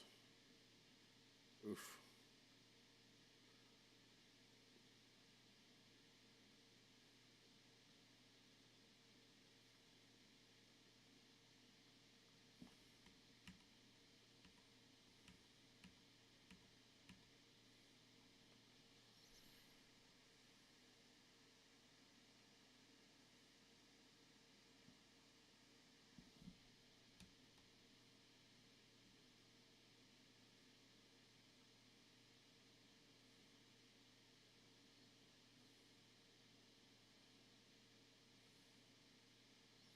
I think that makes more sense. So if we're iterating through the list of 20 locations, discovered locations on the player's buff, right? These are all the locations that you have found. If you're iterating through them and we find it, break and just stop. And do nothing because we don't want to do anything. So on completed, do nothing. But if we loop through all 20 of them and we don't find it at all, we don't find an exact match at all, then we add it to allow you to discover it. So that makes sense. That makes sense. Okay, cool. Sorry. Sometimes we got to talk it through.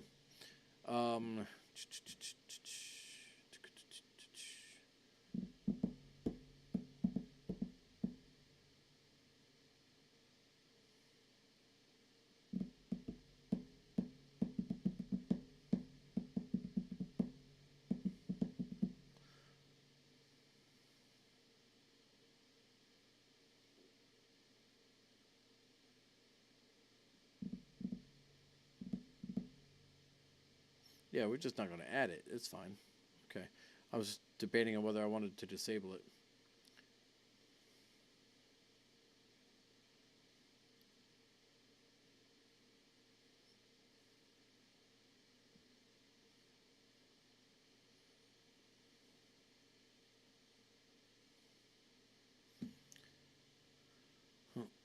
A lot of this stuff won't come into play for us right now. I can go over some of it in more detail later when we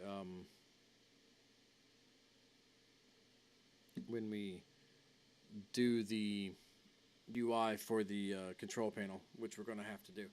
So as of right now, we have our use index and we have our multi-use entry set up. So just to make sure, in case anything goes wrong, we want to make sure that buff cast failed. We want to make sure we know what goes wrong and when and where. So we do print strings to help us out. Okay, cool. We definitely don't need an inventory.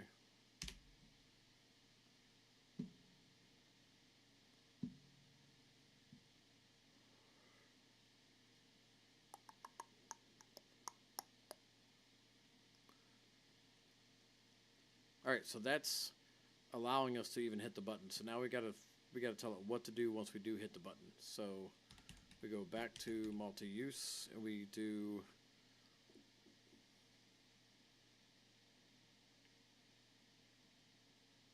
this really has nothing to do with the CCA, so I think it would be client.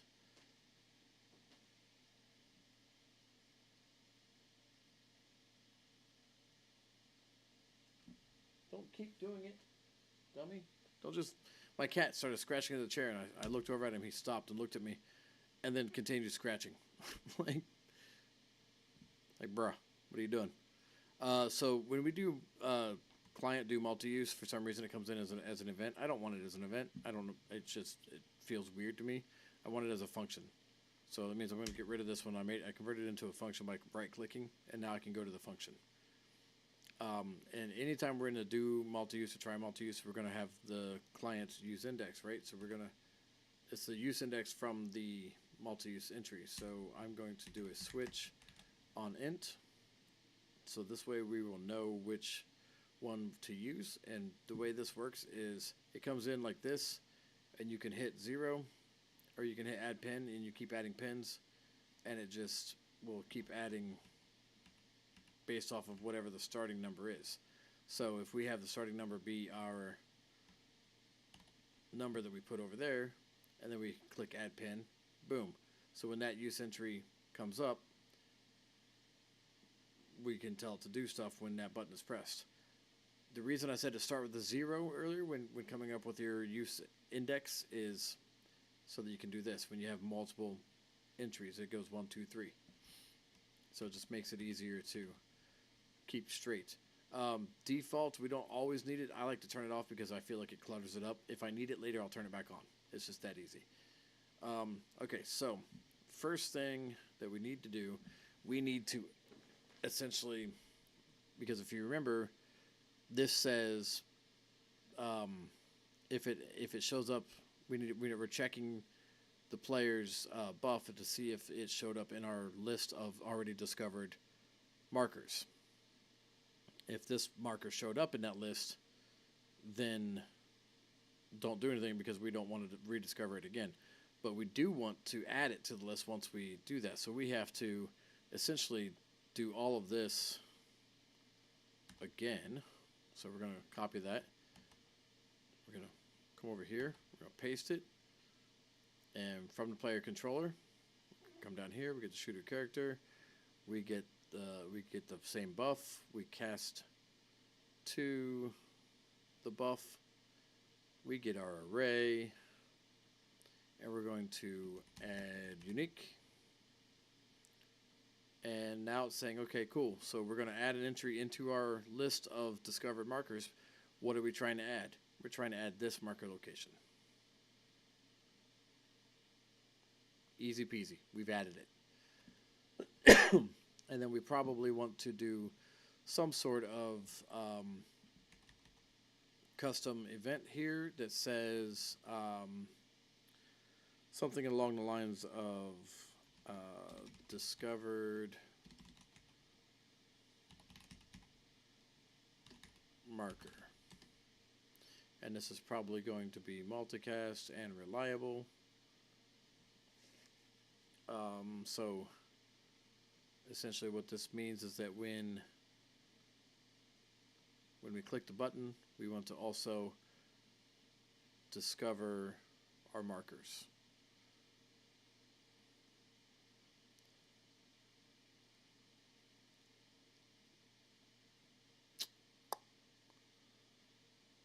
Yeah, Multicast, that's fine.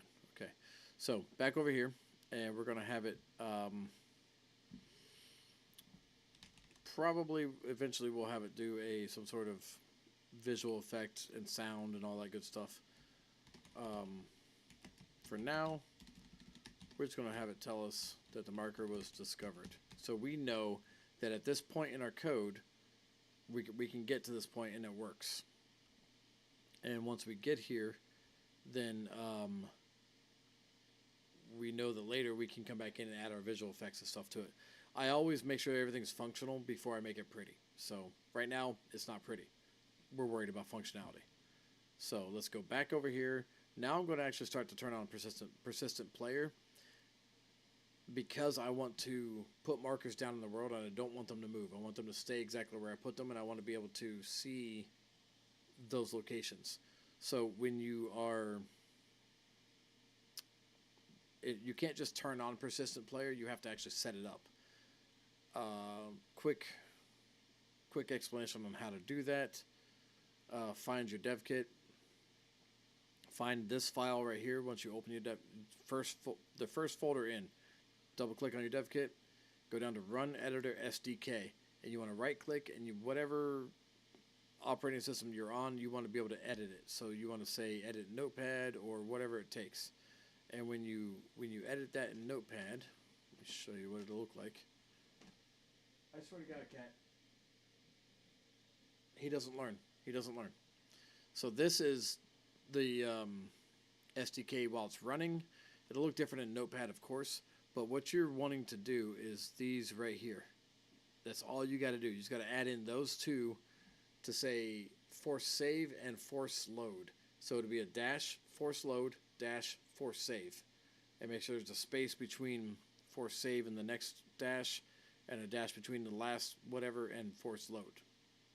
A space between between the last whatever command and the dash of force load. I said that right. Don't tell anybody I didn't. And once you do that, then whatever you place in the world while you're in Pi, play in editor, while you're in Pi, you place things in here and it will save, so you don't constantly have to keep rebuilding things. So I'm going to go way over here, and I'm going to bring in an ancient marker, and I'm going to place it down, say right there. And if everything worked right, I should be able to do nothing. Oh, that's right. See? It didn't work right, and this is why we turned on persistent. It didn't work right because what I'm looking for is this multi-use entries. I'm looking for, when I walk up to it, it should say something. Okay? Now, I have to also notice something else in here that I'll take care of in a second. So, in order to get that to work, you have to go to your class defaults, and you always want to make sure that the top line here in your components is checked, and go to the class defaults, and you're going to type multi for multi-use. Now, enable multi-use is checkbox, but this next one is the one that counts. Blueprint multi-use entries. Boom. That's really all you need. So checkbox that, we're good to go. Now, the other thing that I saw was that you're allowed to pin code it. Supports pin locking. I don't care about the inventory. I also don't want it to be picked up. So we're going to allow pickup structure after placement. Nope. Let's see what else we might have, just so I don't miss something up here. So I clicked this cogwheel and show only modified. So this shows everything that Wildcard had ever changed about this, because this is, or used to be, a large storage box. So we want to make sure that we don't continue forward with it being a large storage box.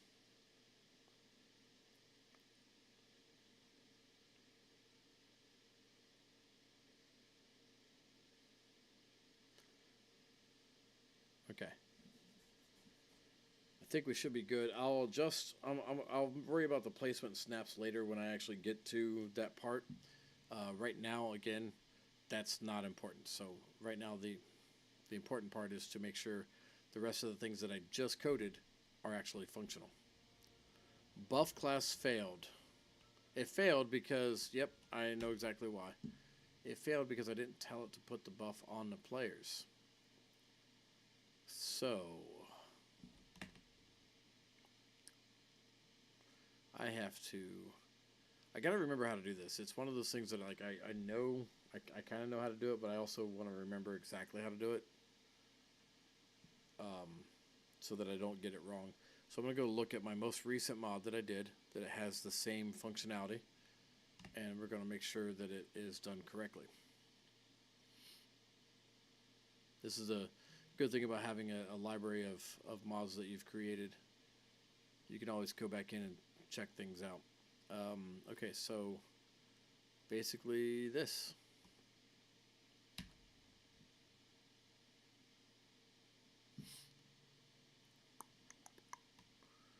Boom.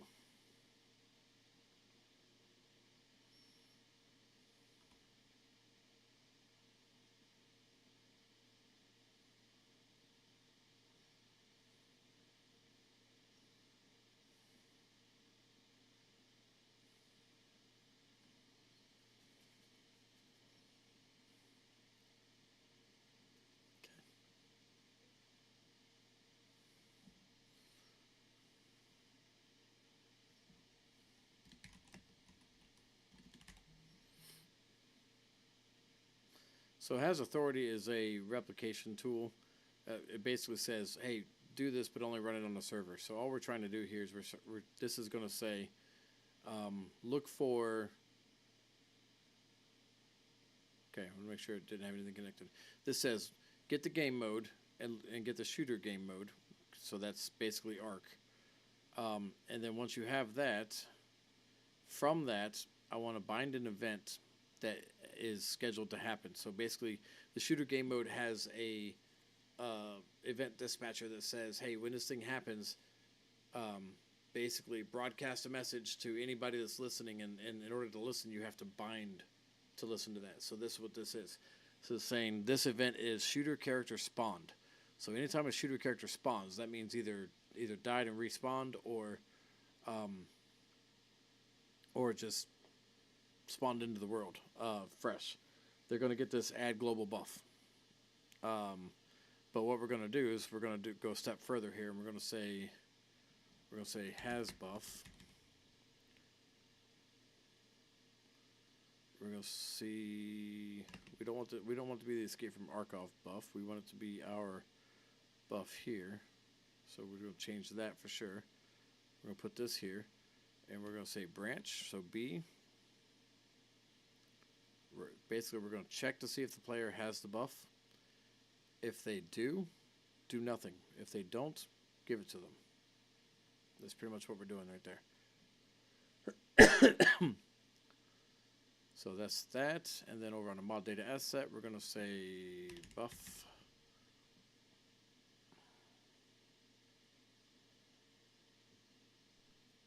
Default buff for class. Shooter character. What buff? The ancient portals. And one thing that I totally forgot to put on here,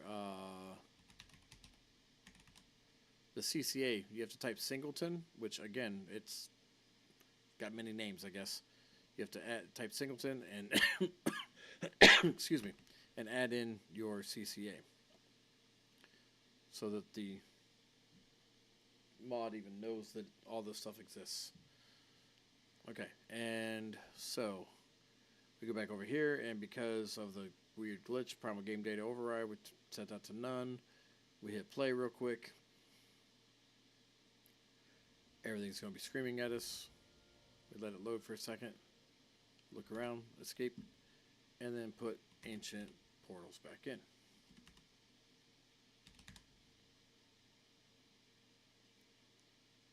Okay.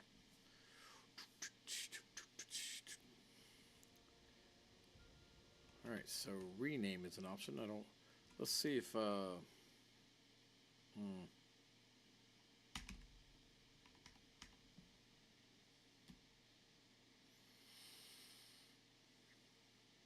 just going to see if, well, first of all, let's do this. See what buffs I have on me. I do have the ancient portal buff. So why is that?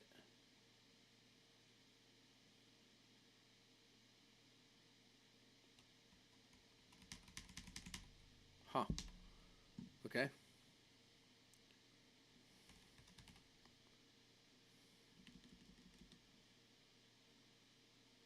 Huh.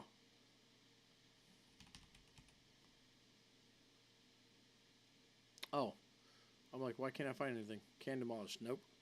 How about rename? Rename icon is there, so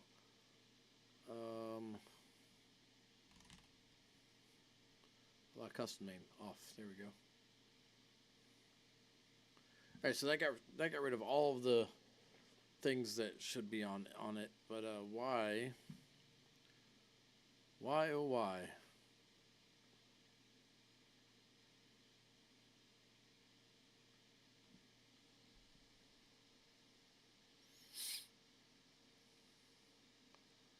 So if the buff is on the player,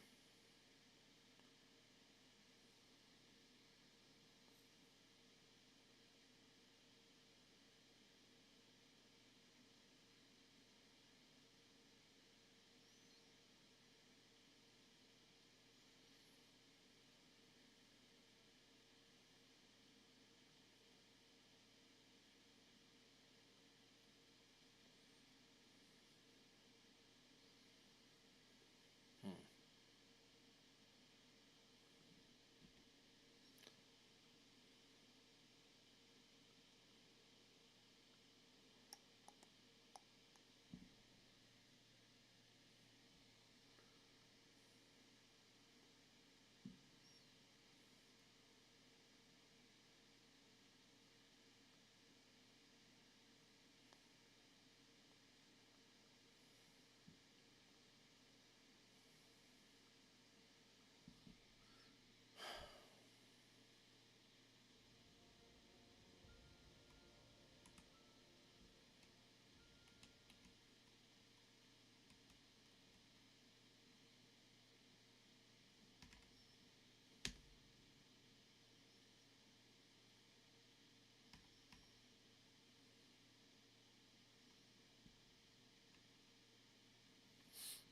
Okay. So it's getting the buff now, or I have the buff, so it has that. Let's just maybe I got this backwards. Let's just skip the logic for now and let's just make sure it actually works.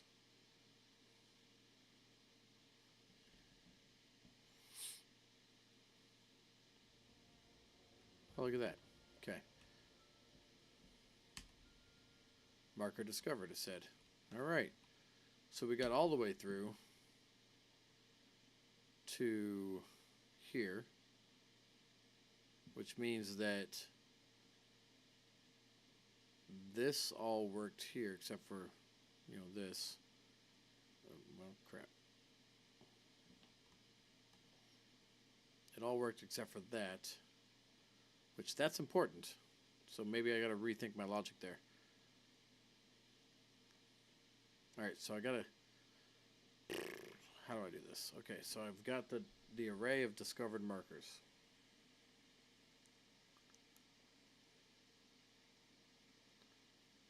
Is it because it's empty?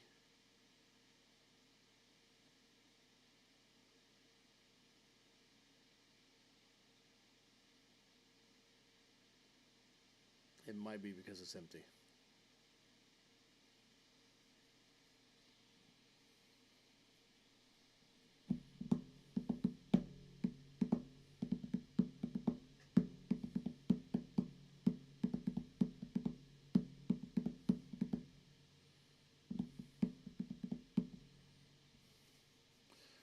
Oh, man. This is the fun part. Okay.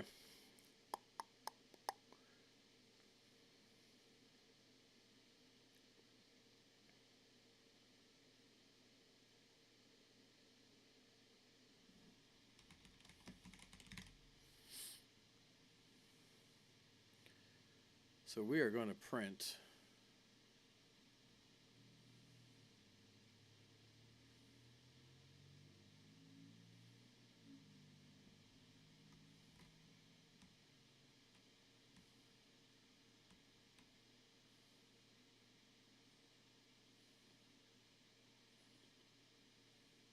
each of these.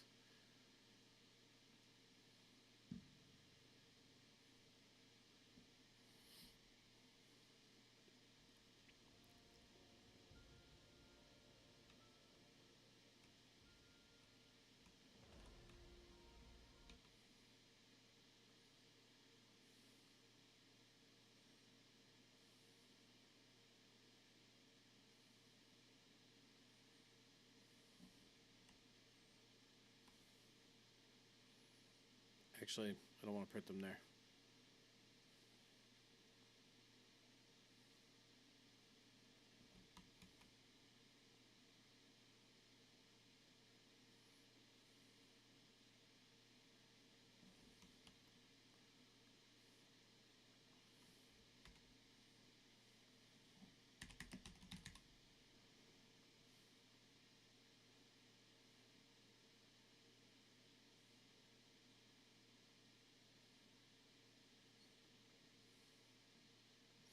So what I did there is I just quickly set it up to print when I hit the button. So now it should allow me to hit the button and print the coordinates. But now I shouldn't be able to hit, no, I should be able to, because, yeah, so it's going to print those coordinates every time.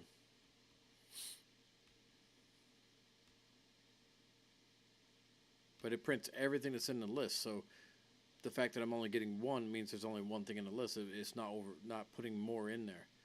So that's a good thing. But I think the problem is that it's empty.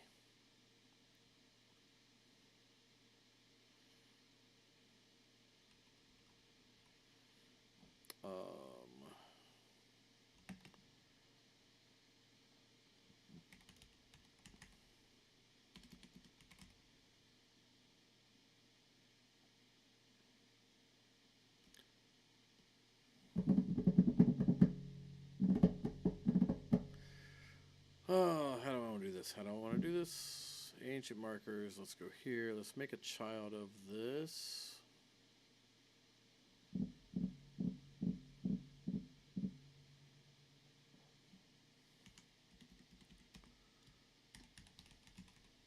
Obelisk.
So I'm making these three basically being the obelisk markers,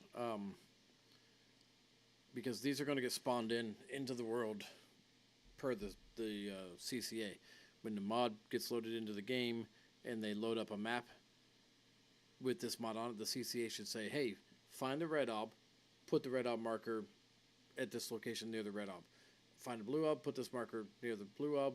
Find the green ob, put this marker near the green ob." So, and then these markers should automatically be in a player's discovered thing. I'm gonna force it in there when they first start, when they load in. So,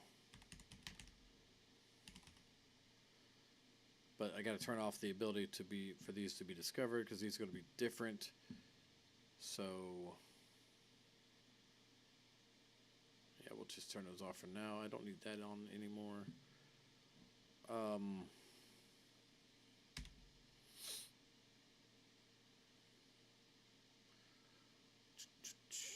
so this is where I need to find the. Oh my god.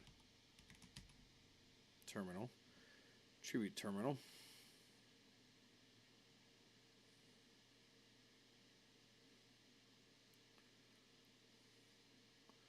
Just so I can see where it's at in the world. That's pretty much the only reason I'm putting this in here.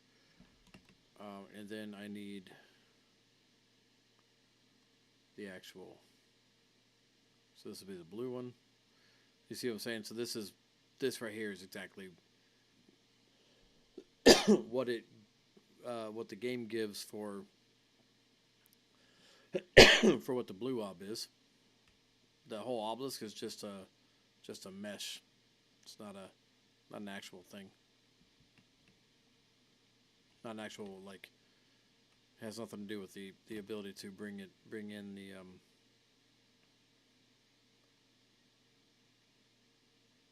to access it is what I'm trying to say.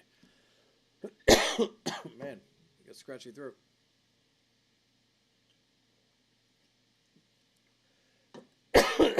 God dang it.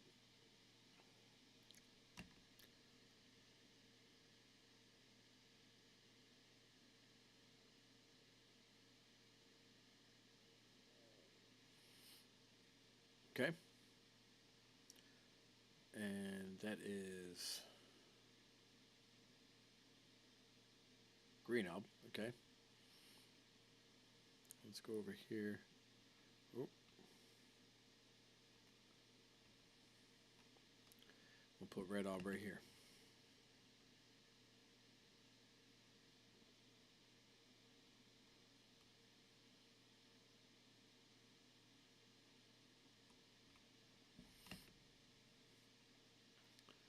What do you mean you spawn them in invisible?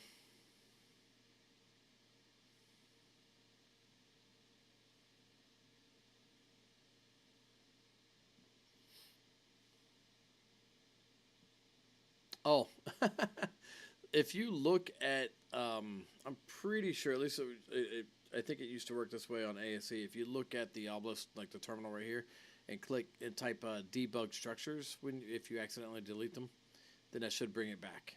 I think, if I remember right. Don't quote me on it. Okay, so CCA. So now we're going to get actor of class. And we want blue ob. And we want to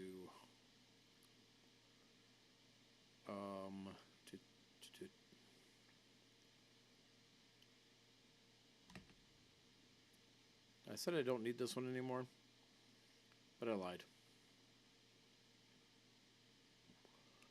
I'm kind of doing the exact same thing with the obelisk on here.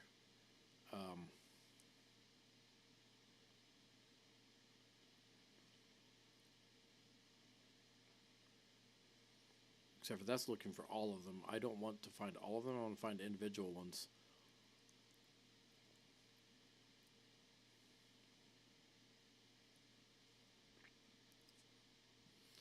So here's another thing you can do there, Arkbound.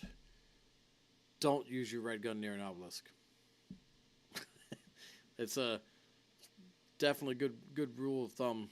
Good rules to live by when playing as an admin in Ark.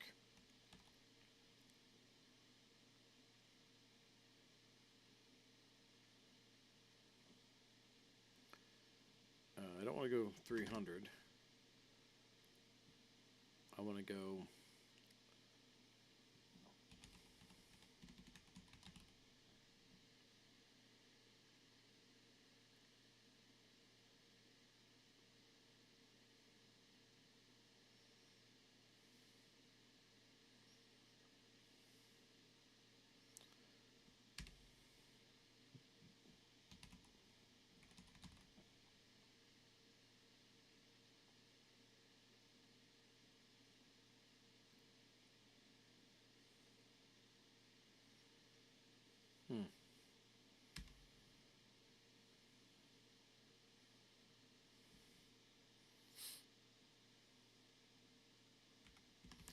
Well, for now,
green.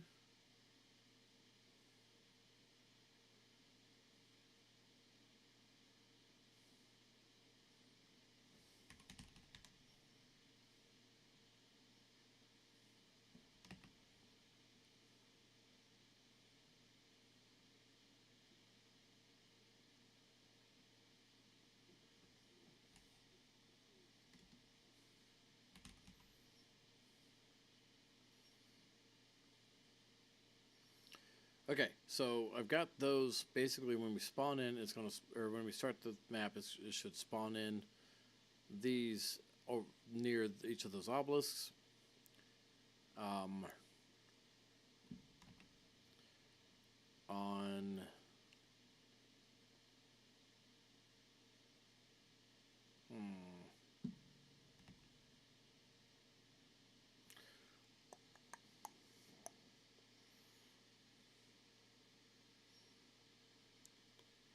I needed to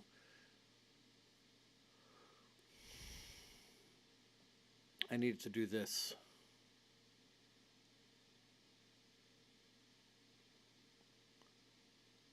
Add to it, but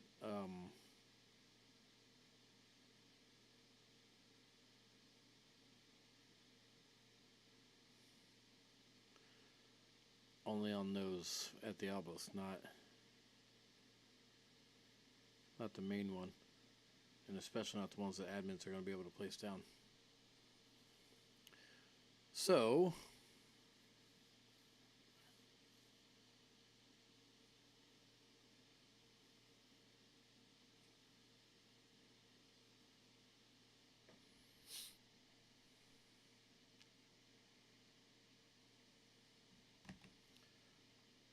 I hate this.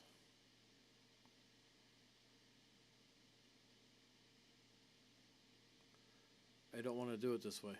I don't like it.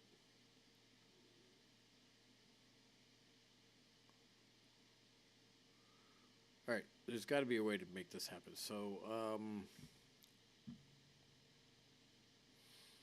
we're saving the location.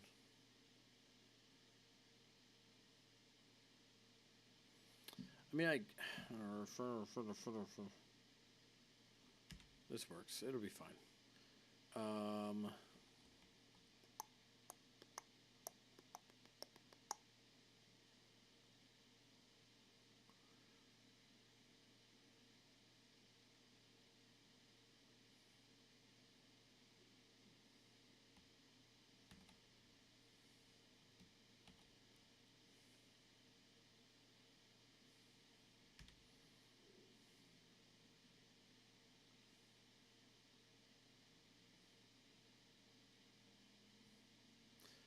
So basically, what this is saying, this is taking all of the things from the parent class that happened on begin play, and we're just adding to it.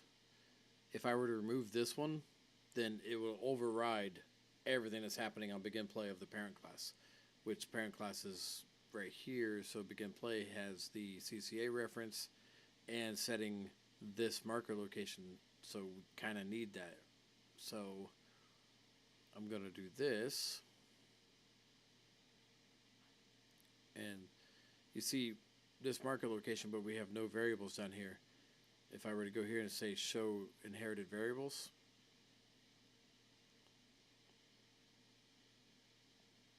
there it is. It shows up at the bottom of the list. I'm going to turn that off because there's too many. So it works. It's best, like it's really best practice for inheritance, really. So what I'm going to do is I'm going to reparent both of these to that one. I think. No. No, I'm not. I'm just going to add that in. Because what I want to do, I want to also change the name of it.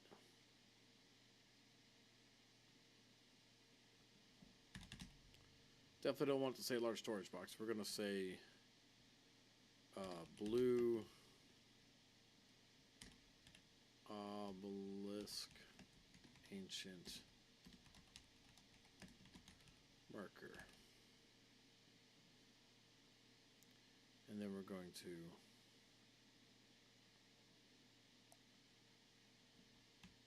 copy this. We're going to come over here. And we're going to copy or paste that in.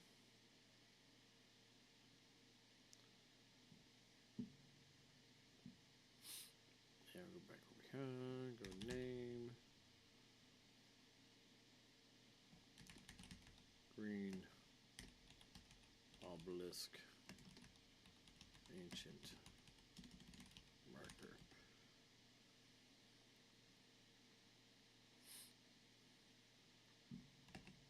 And finally, click the open full blueprint editor button. That was weird. I definitely fat fingered that one. Hit like 5 extra buttons and then there's some weird stuff happened. Let's go back to name. This is the red obelisk.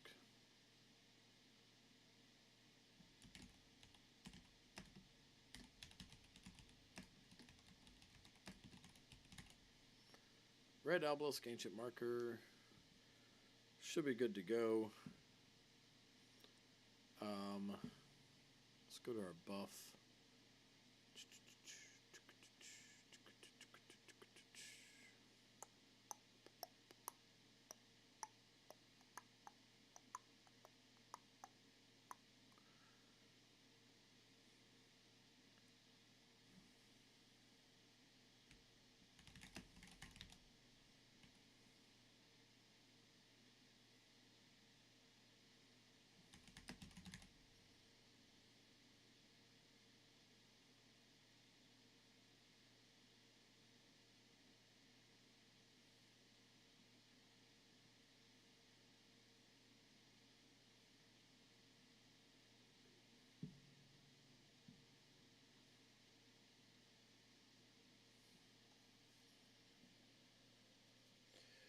If all goes well, we should have 3 markers when I spawn in.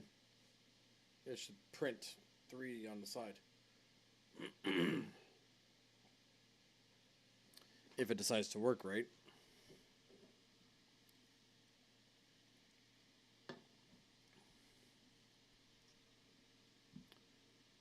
Or not. What the heck is going on? Good Lord.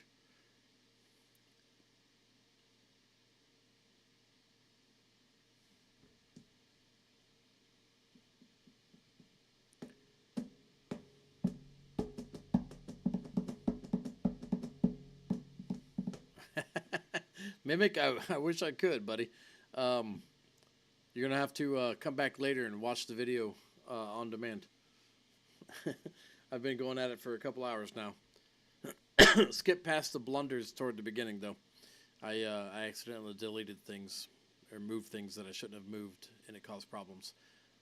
But what's up, man? How's it going?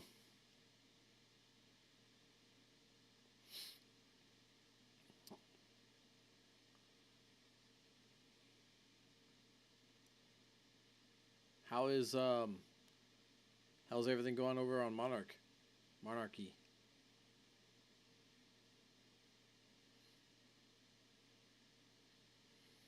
I've been kind of not able to play Ark. That's why I'm also doing mods, because when I try to run Ark, my computer just overheats and doesn't want to cooperate with me, which I think is part of why this is going a little bit slower than normal. But I'm getting a new computer tomorrow. Yeah, I've missed out on every single one of those competitions, man. I don't. Whatever. Yeah, I think a lot of people kind of gave up, which I feel really bad about not being able to be there this past week. But I can't really play Ark. I started my own server cluster and I tried to play on it, and I just can't really play for very long at all. Like maybe an hour, if that. So I can't really do much right now. So I've just been waiting and waiting and waiting. But yeah, we started up a nice full cluster. Um, uh, every map in the game, and I made a mod specifically for our cluster, to turn one of the we have one map that's like an event map. It's PvP. The mod that I made turns that map into an extraction style game mode. We turned off all supply drops, so you have no supply drops that you can use to get out of the map. We have uh, when the map starts up, there is blockers that come down over top of the obelisk, so you can't use the obelisk to get out of the map. So you have to wait for an extraction point to spawn, and they will spawn randomly at a random location after 25 minutes, and it'll stay on the map for 15 minutes. You have to get to it, start the extraction protocol. That lasts for 60 seconds, where you have to kind of just stand there, and there's a ring. If you leave that ring, the extraction protocol stops, so you have to start it over again. So you have to stay within. It's a pretty big ring. It's pretty like 5 foundations to either side of the extraction point. But if you leave that, you have to start the whole thing over again. So you have to wait 60 seconds before you're even allowed to leave or access it. I mean, so it takes you that long before you can dip out. So I think it's pretty funny. I need to clear this log and try again because I don't think it worked.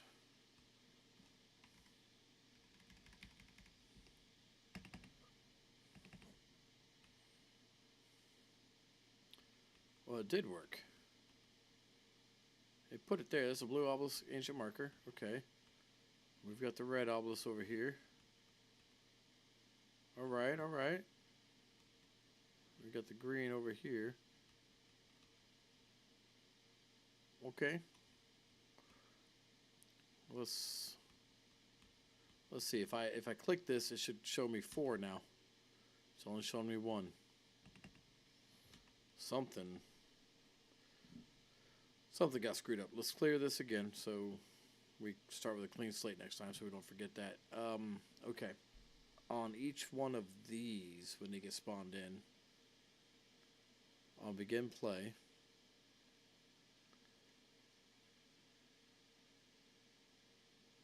Oh, crap.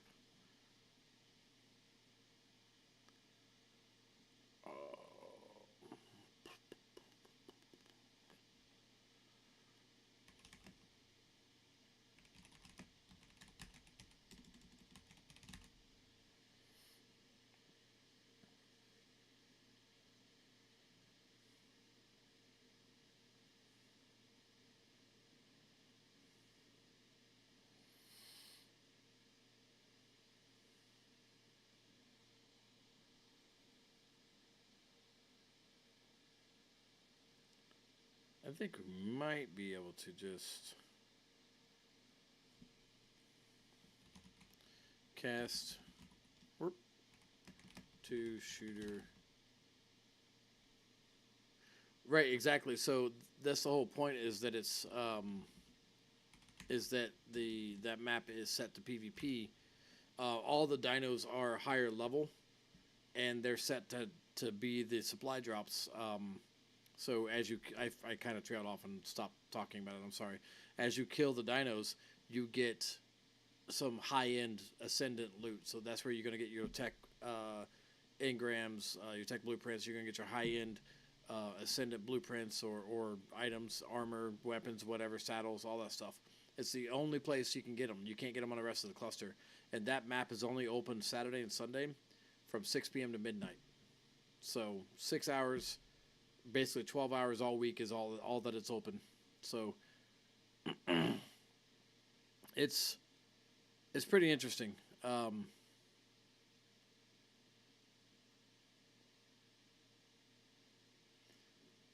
think it's I think it could be a lot of fun. Um,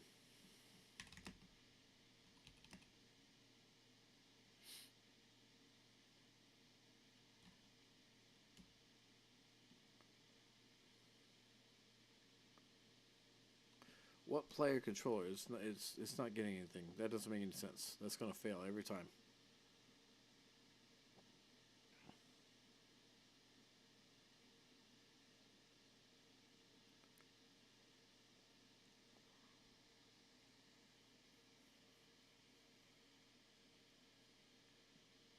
Yeah, exactly. Exactly. Like you can get up to Mastercraft, you can get the occasional, very rare Ascendant blueprint on the rest of the cluster, but for the most part, it's set up the way I set it up is you have to go to what we call the Badlands to get the better loot. So high risk, high reward.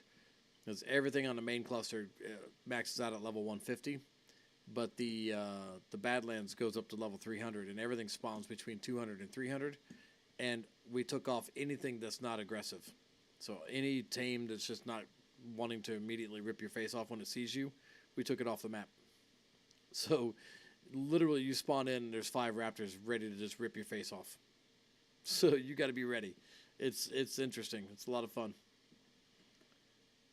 But yeah, we went live with that this past week, and this weekend was the first time that the Badlands was up and active.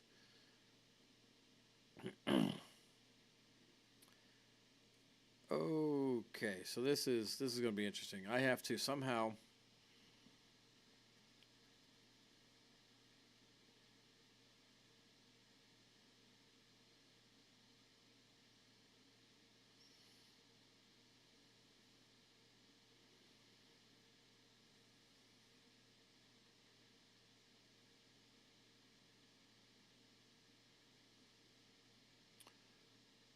This doesn't need to be here. Just thought about that.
Sorry guys. I thinking it through. So basically, what I think I need to do here is this isn't going to work, right? Because it's coming. That was only working when I was in the actual marker. So what I need to do is I need to have a blue up marker variable, one or marker variable basically for each of the red, blue, green markers. And we're going to basically copy this and paste it on all three of these.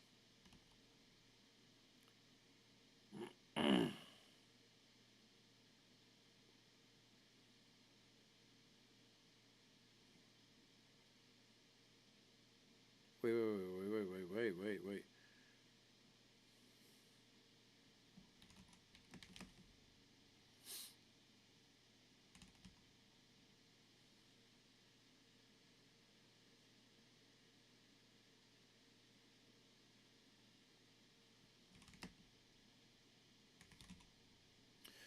Bro, what? Yeah, I might not need to cast it all. I might not need to do all those extra steps. I think I got the variable I need right here. I wasn't thinking it through. All right, I like it. I like it a lot.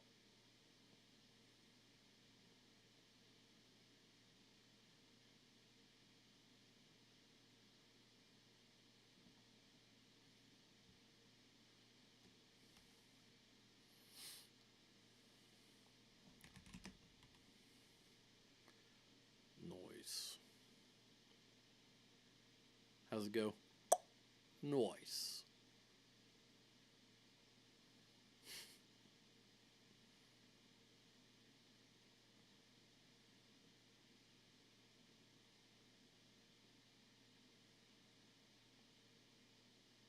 Yeah, one thing you guys will learn about me if you watch me make mods enough, I am very anal about how everything's got to be lined up.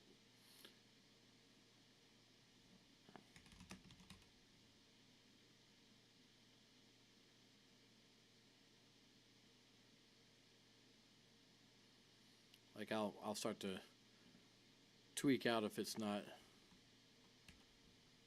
lined up and looking neat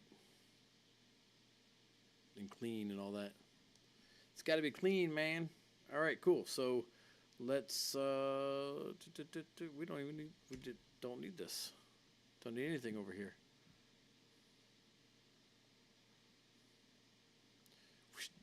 Bye. Have a wonderful time.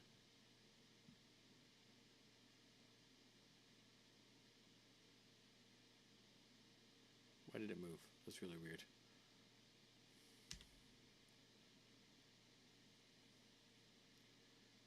Okay, so now we have all that hooked up.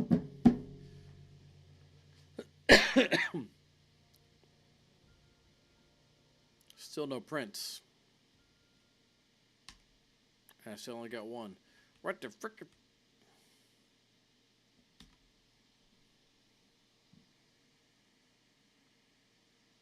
What happened?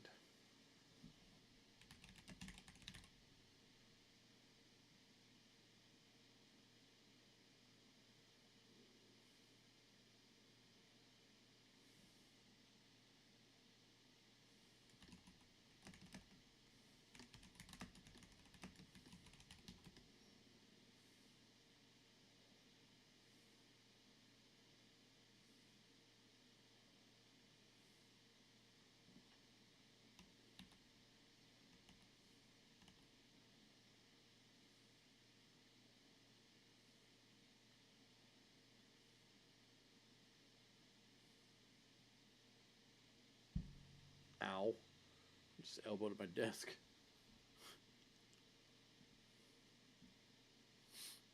All right. That's what I thought.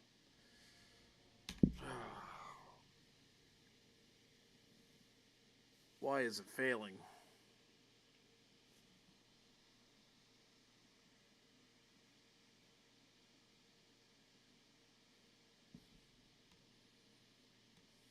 That could be why.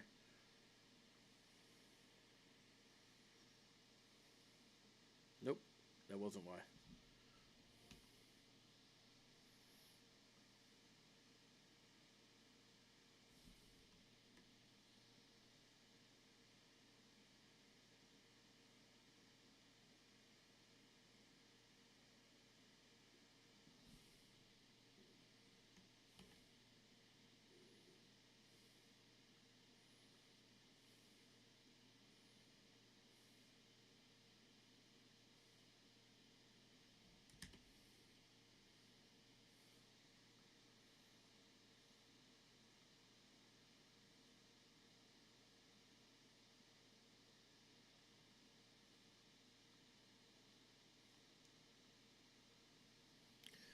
Debugging is probably one of the hardest things. So it got the character. Huh. We didn't get this, which means it got the character reference. The character reference is good.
Uh, yep. Have a good night. I'm not going to get it all figured out tonight for sure, but I'll get some of it figured out.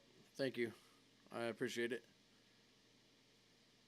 I think what I want to do is scrap that and that. We're going to do this.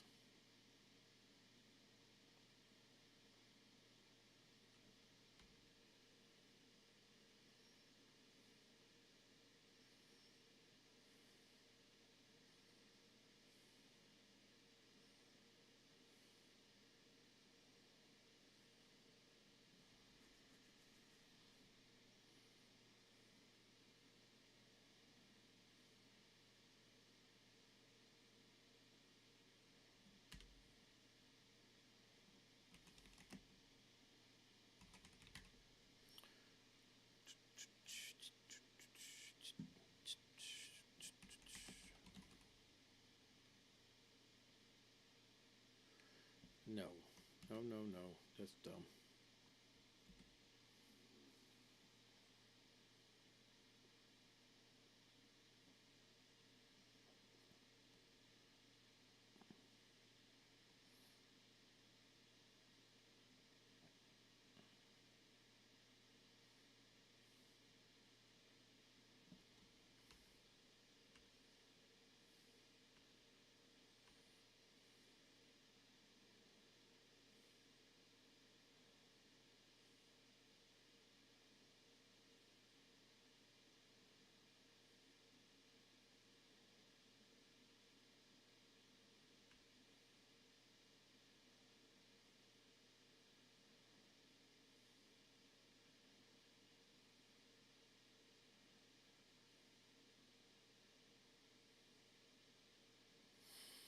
Okay, we're going to try this.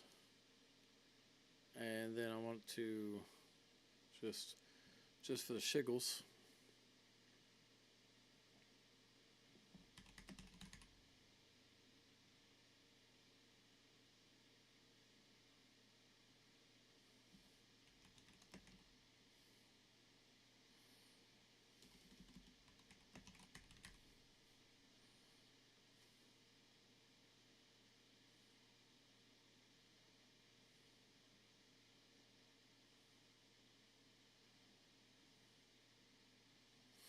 Okay, so it's printing it there, and then that means to back over on these guys, where I didn't want to have to go back to these guys.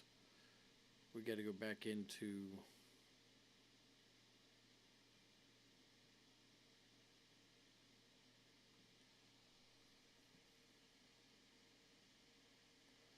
no, I don't need to go back into those guys at all. I don't need to do anything.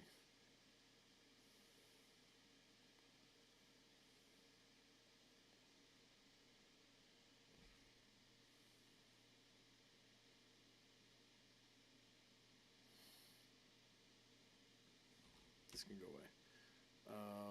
Okay. Get actor of class. Gonna grab the CCA. Ancient portals type is valid.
Actually,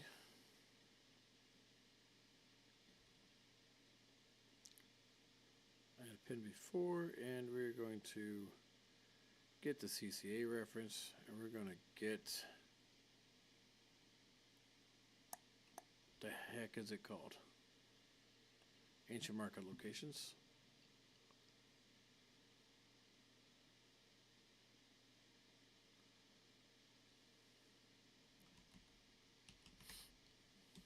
I can't type.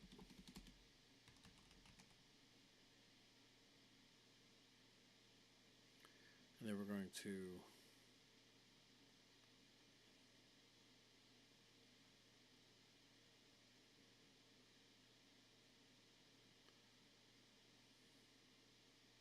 no.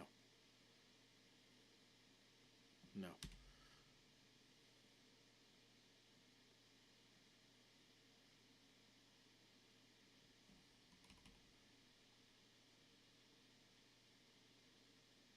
Nope, not doing that either.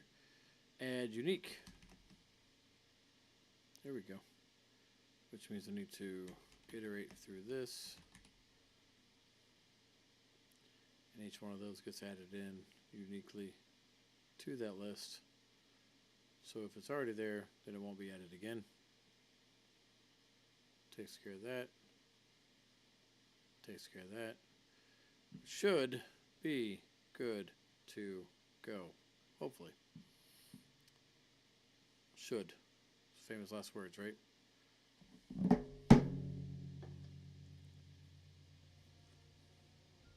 There's a lot of things on there. It printed a lot of things. Oh, good God.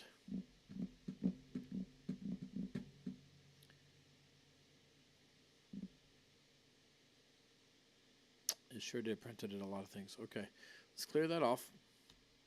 I know exactly what's going on here. So it printed from the player and the client on here. And just as a, just for right now, I will remove this later. So I'm going to put a note on here to tell me to remove it. But I want to clear this.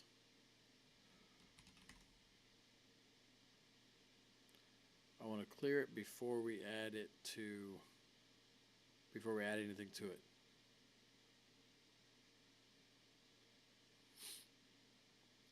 Basically, what I'm saying is I'm just saying start with a clean slate on the array here.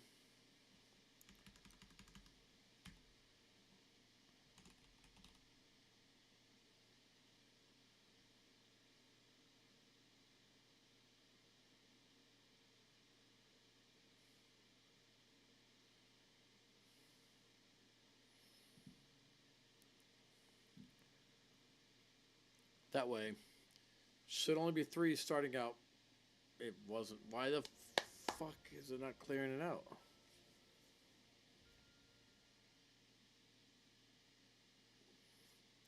Okay.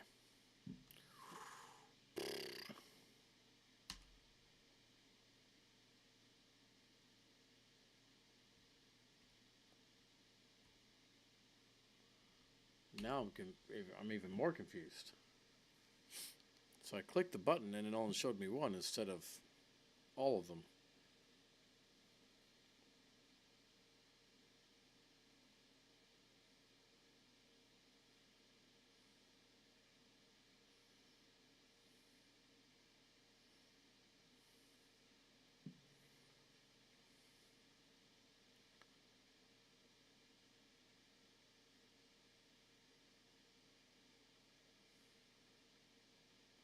Wait.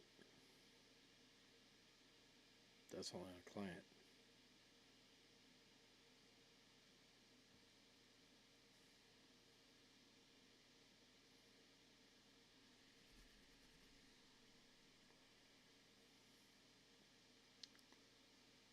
Alright, so we're getting from the CCA.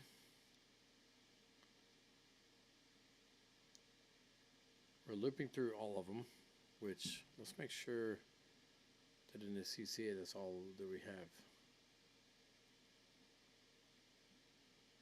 This is being placed down as a point from the CCA at all. It is. You don't want to do that.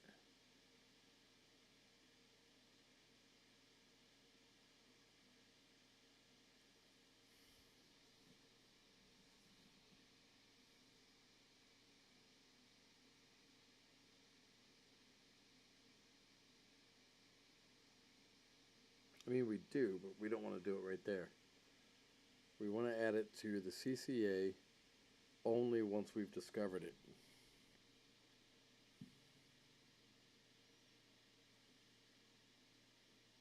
No.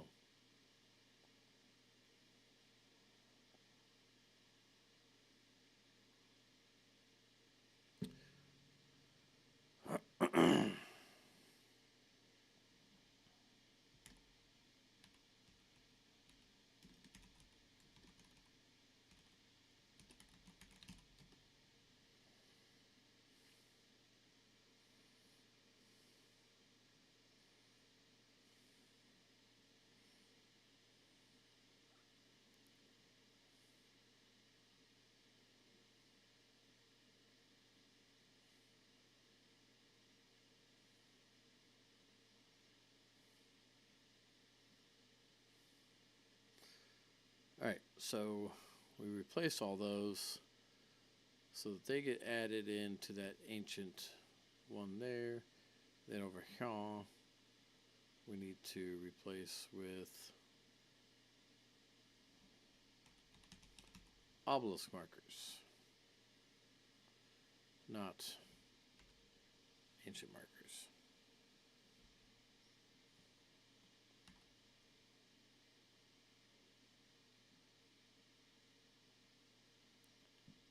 Now, let's clear the log. Everything's saved. Let's try her again. Every time. Hey, whoa, okay. No, hold on. That seemed a little more legit. Nope.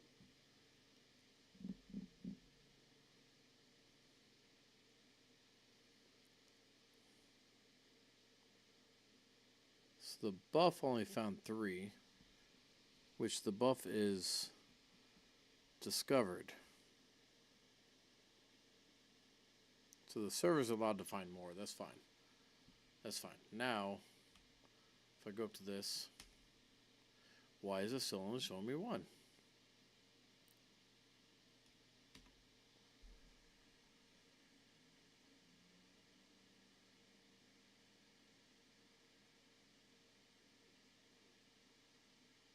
Oh, dang it.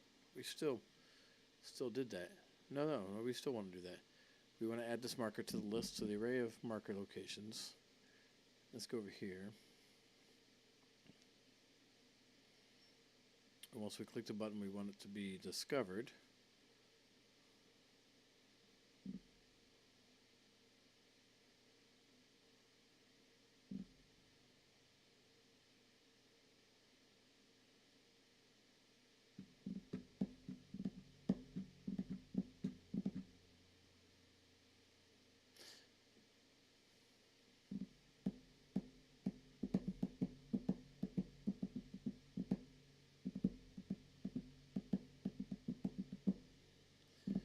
Replication sucks. Does the server need to know about these locations, though? I mean, they do eventually, I guess. But right now, it's the player that's clicking the button and it's saving onto the player's buff. They click the button, it accesses the buff.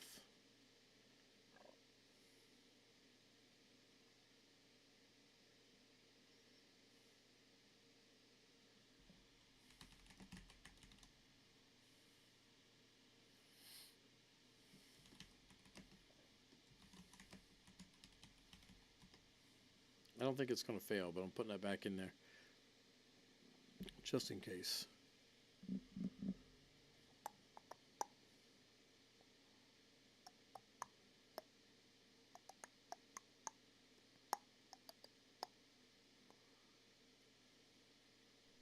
I think I'm spending too much time on this. We're getting the location saved. Dang it, my headset keeps shutting off. I need to get a different headset that doesn't shut off when it thinks I don't have any audio coming in. Okay, so basically what I need to do is I save it here. It is saved. I know it's saved. So once it's saved, then I need to be able to go back to this guy.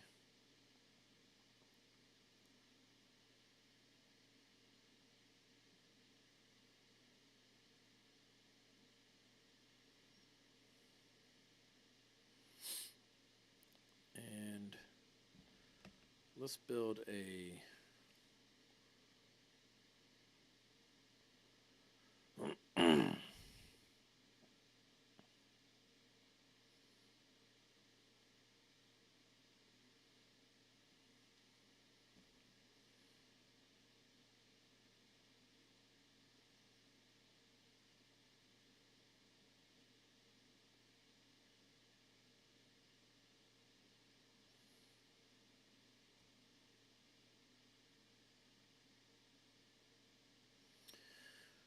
Oh boy. Do I have a lot of graphing on here? Not really. Okay.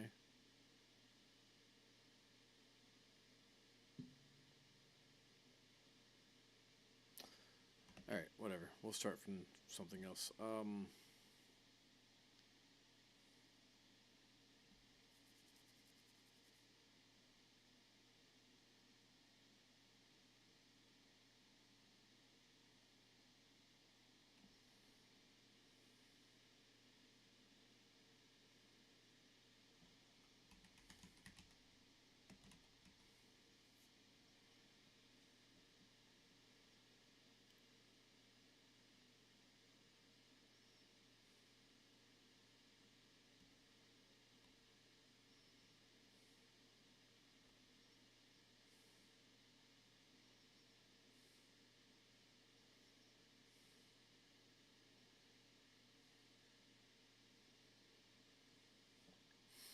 So I grabbed the large storage boxes again.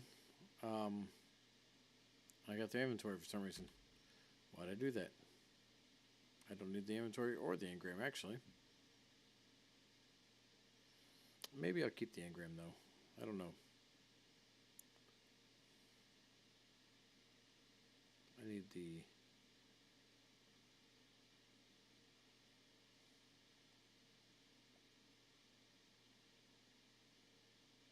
Here we go.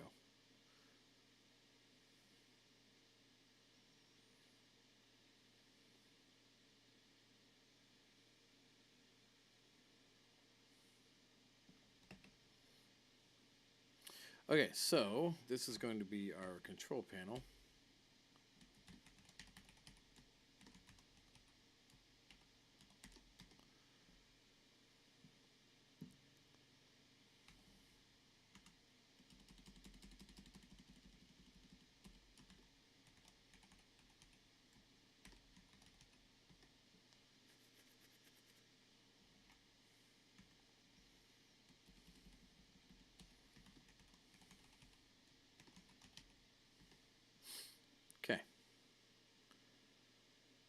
Base portal, control panel.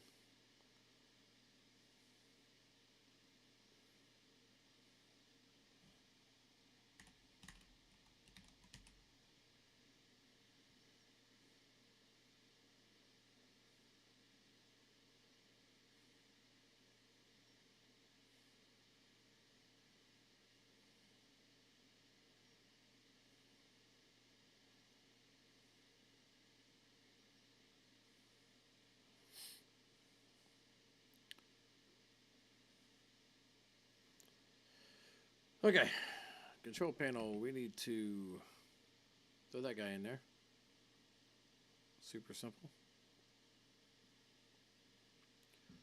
Let's increase the size of the mesh a little bit.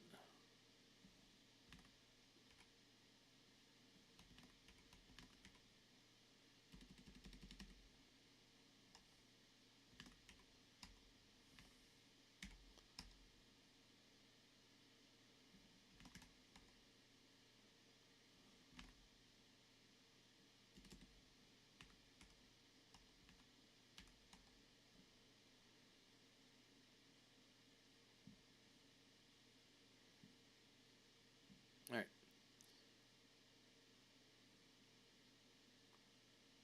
So then let's go to helps if I can spell. Collision. We're able to block. Okay, cool.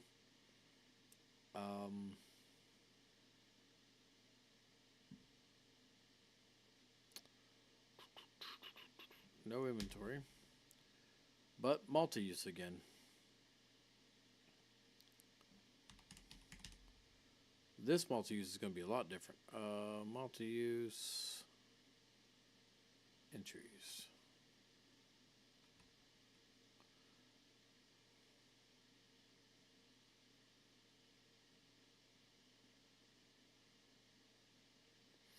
Okay, so we need it to go. We need it to be like once you click the control panel, that you're able to pull up a list of possible like all the discovered locations. So that's going to pull off of our buff to get the discovered locations. And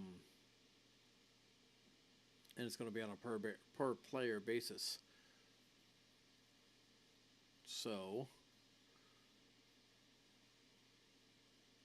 and then it's going to teleport to that location once you walk through it.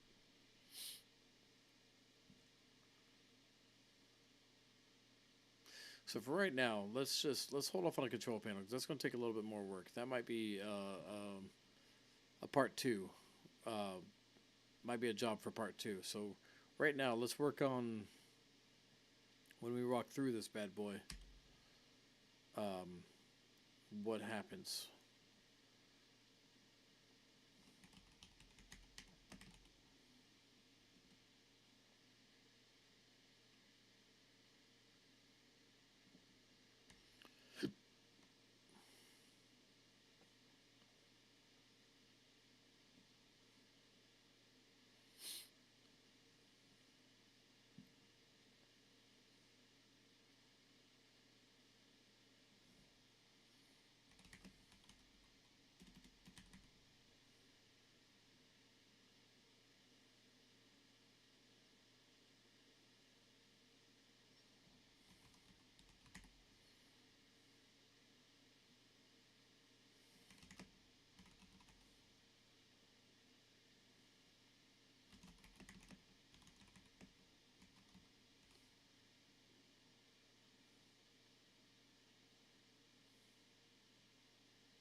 We get discovered locations. We're going to get a copy, and it's going to go to whatever index that we told it from our control panel. It says, yo, I got to head out. Take it easy. Hand purple blue piece. Anyway, dude, we'll see you. Have a good time. Thanks for stopping by, man. I really appreciate it. But in this case, it's going to take us to the very first one on the list, which should be that one that is. I don't want to do that yet. I want to go plus. I need to go.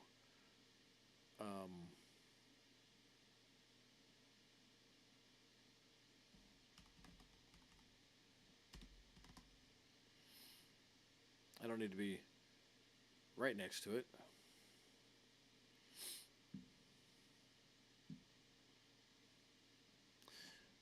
All right. Okay.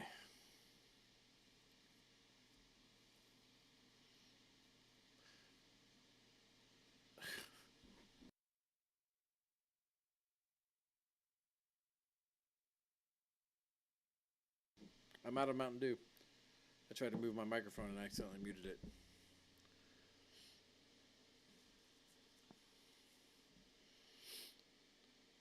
And it takes forever sometimes for no reason at all. It's just so weird. Sometimes it wants to go quick, sometimes it goes slow.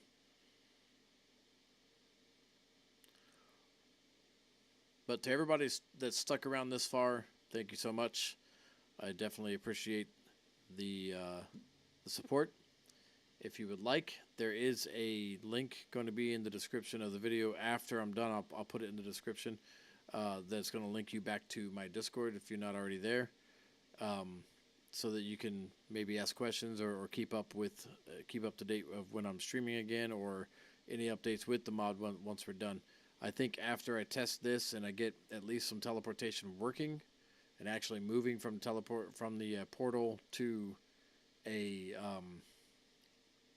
ancient marker, then I think we're going to call it quits there for this stream. So here shortly, I'm going to cut it off, and then we'll pick back up next time. And the next time, what we'll do is we'll make sure that that we can add the markers to a list, and that we can pick from that list with a UI. So we'll make the UI, and then whatever we pick will then be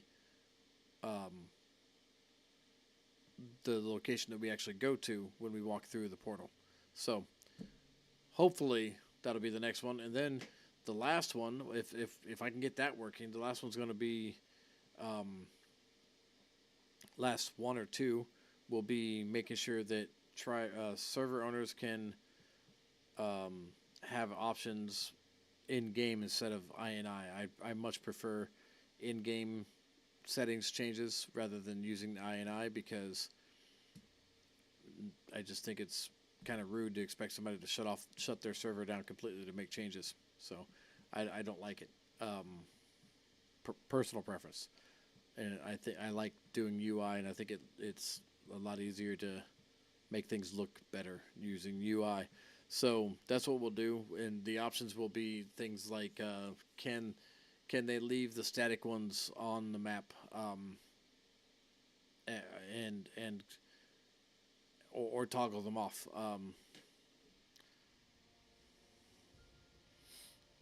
So let's discover this. That should be number one on the list of discovered. Let's put down a portal.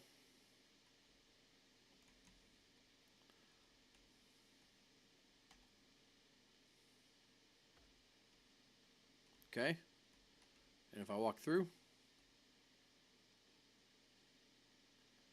well, it did not take me to where I thought it would take me. It took me to the blue orb, which I guess is number one on the list. But it worked. We teleported.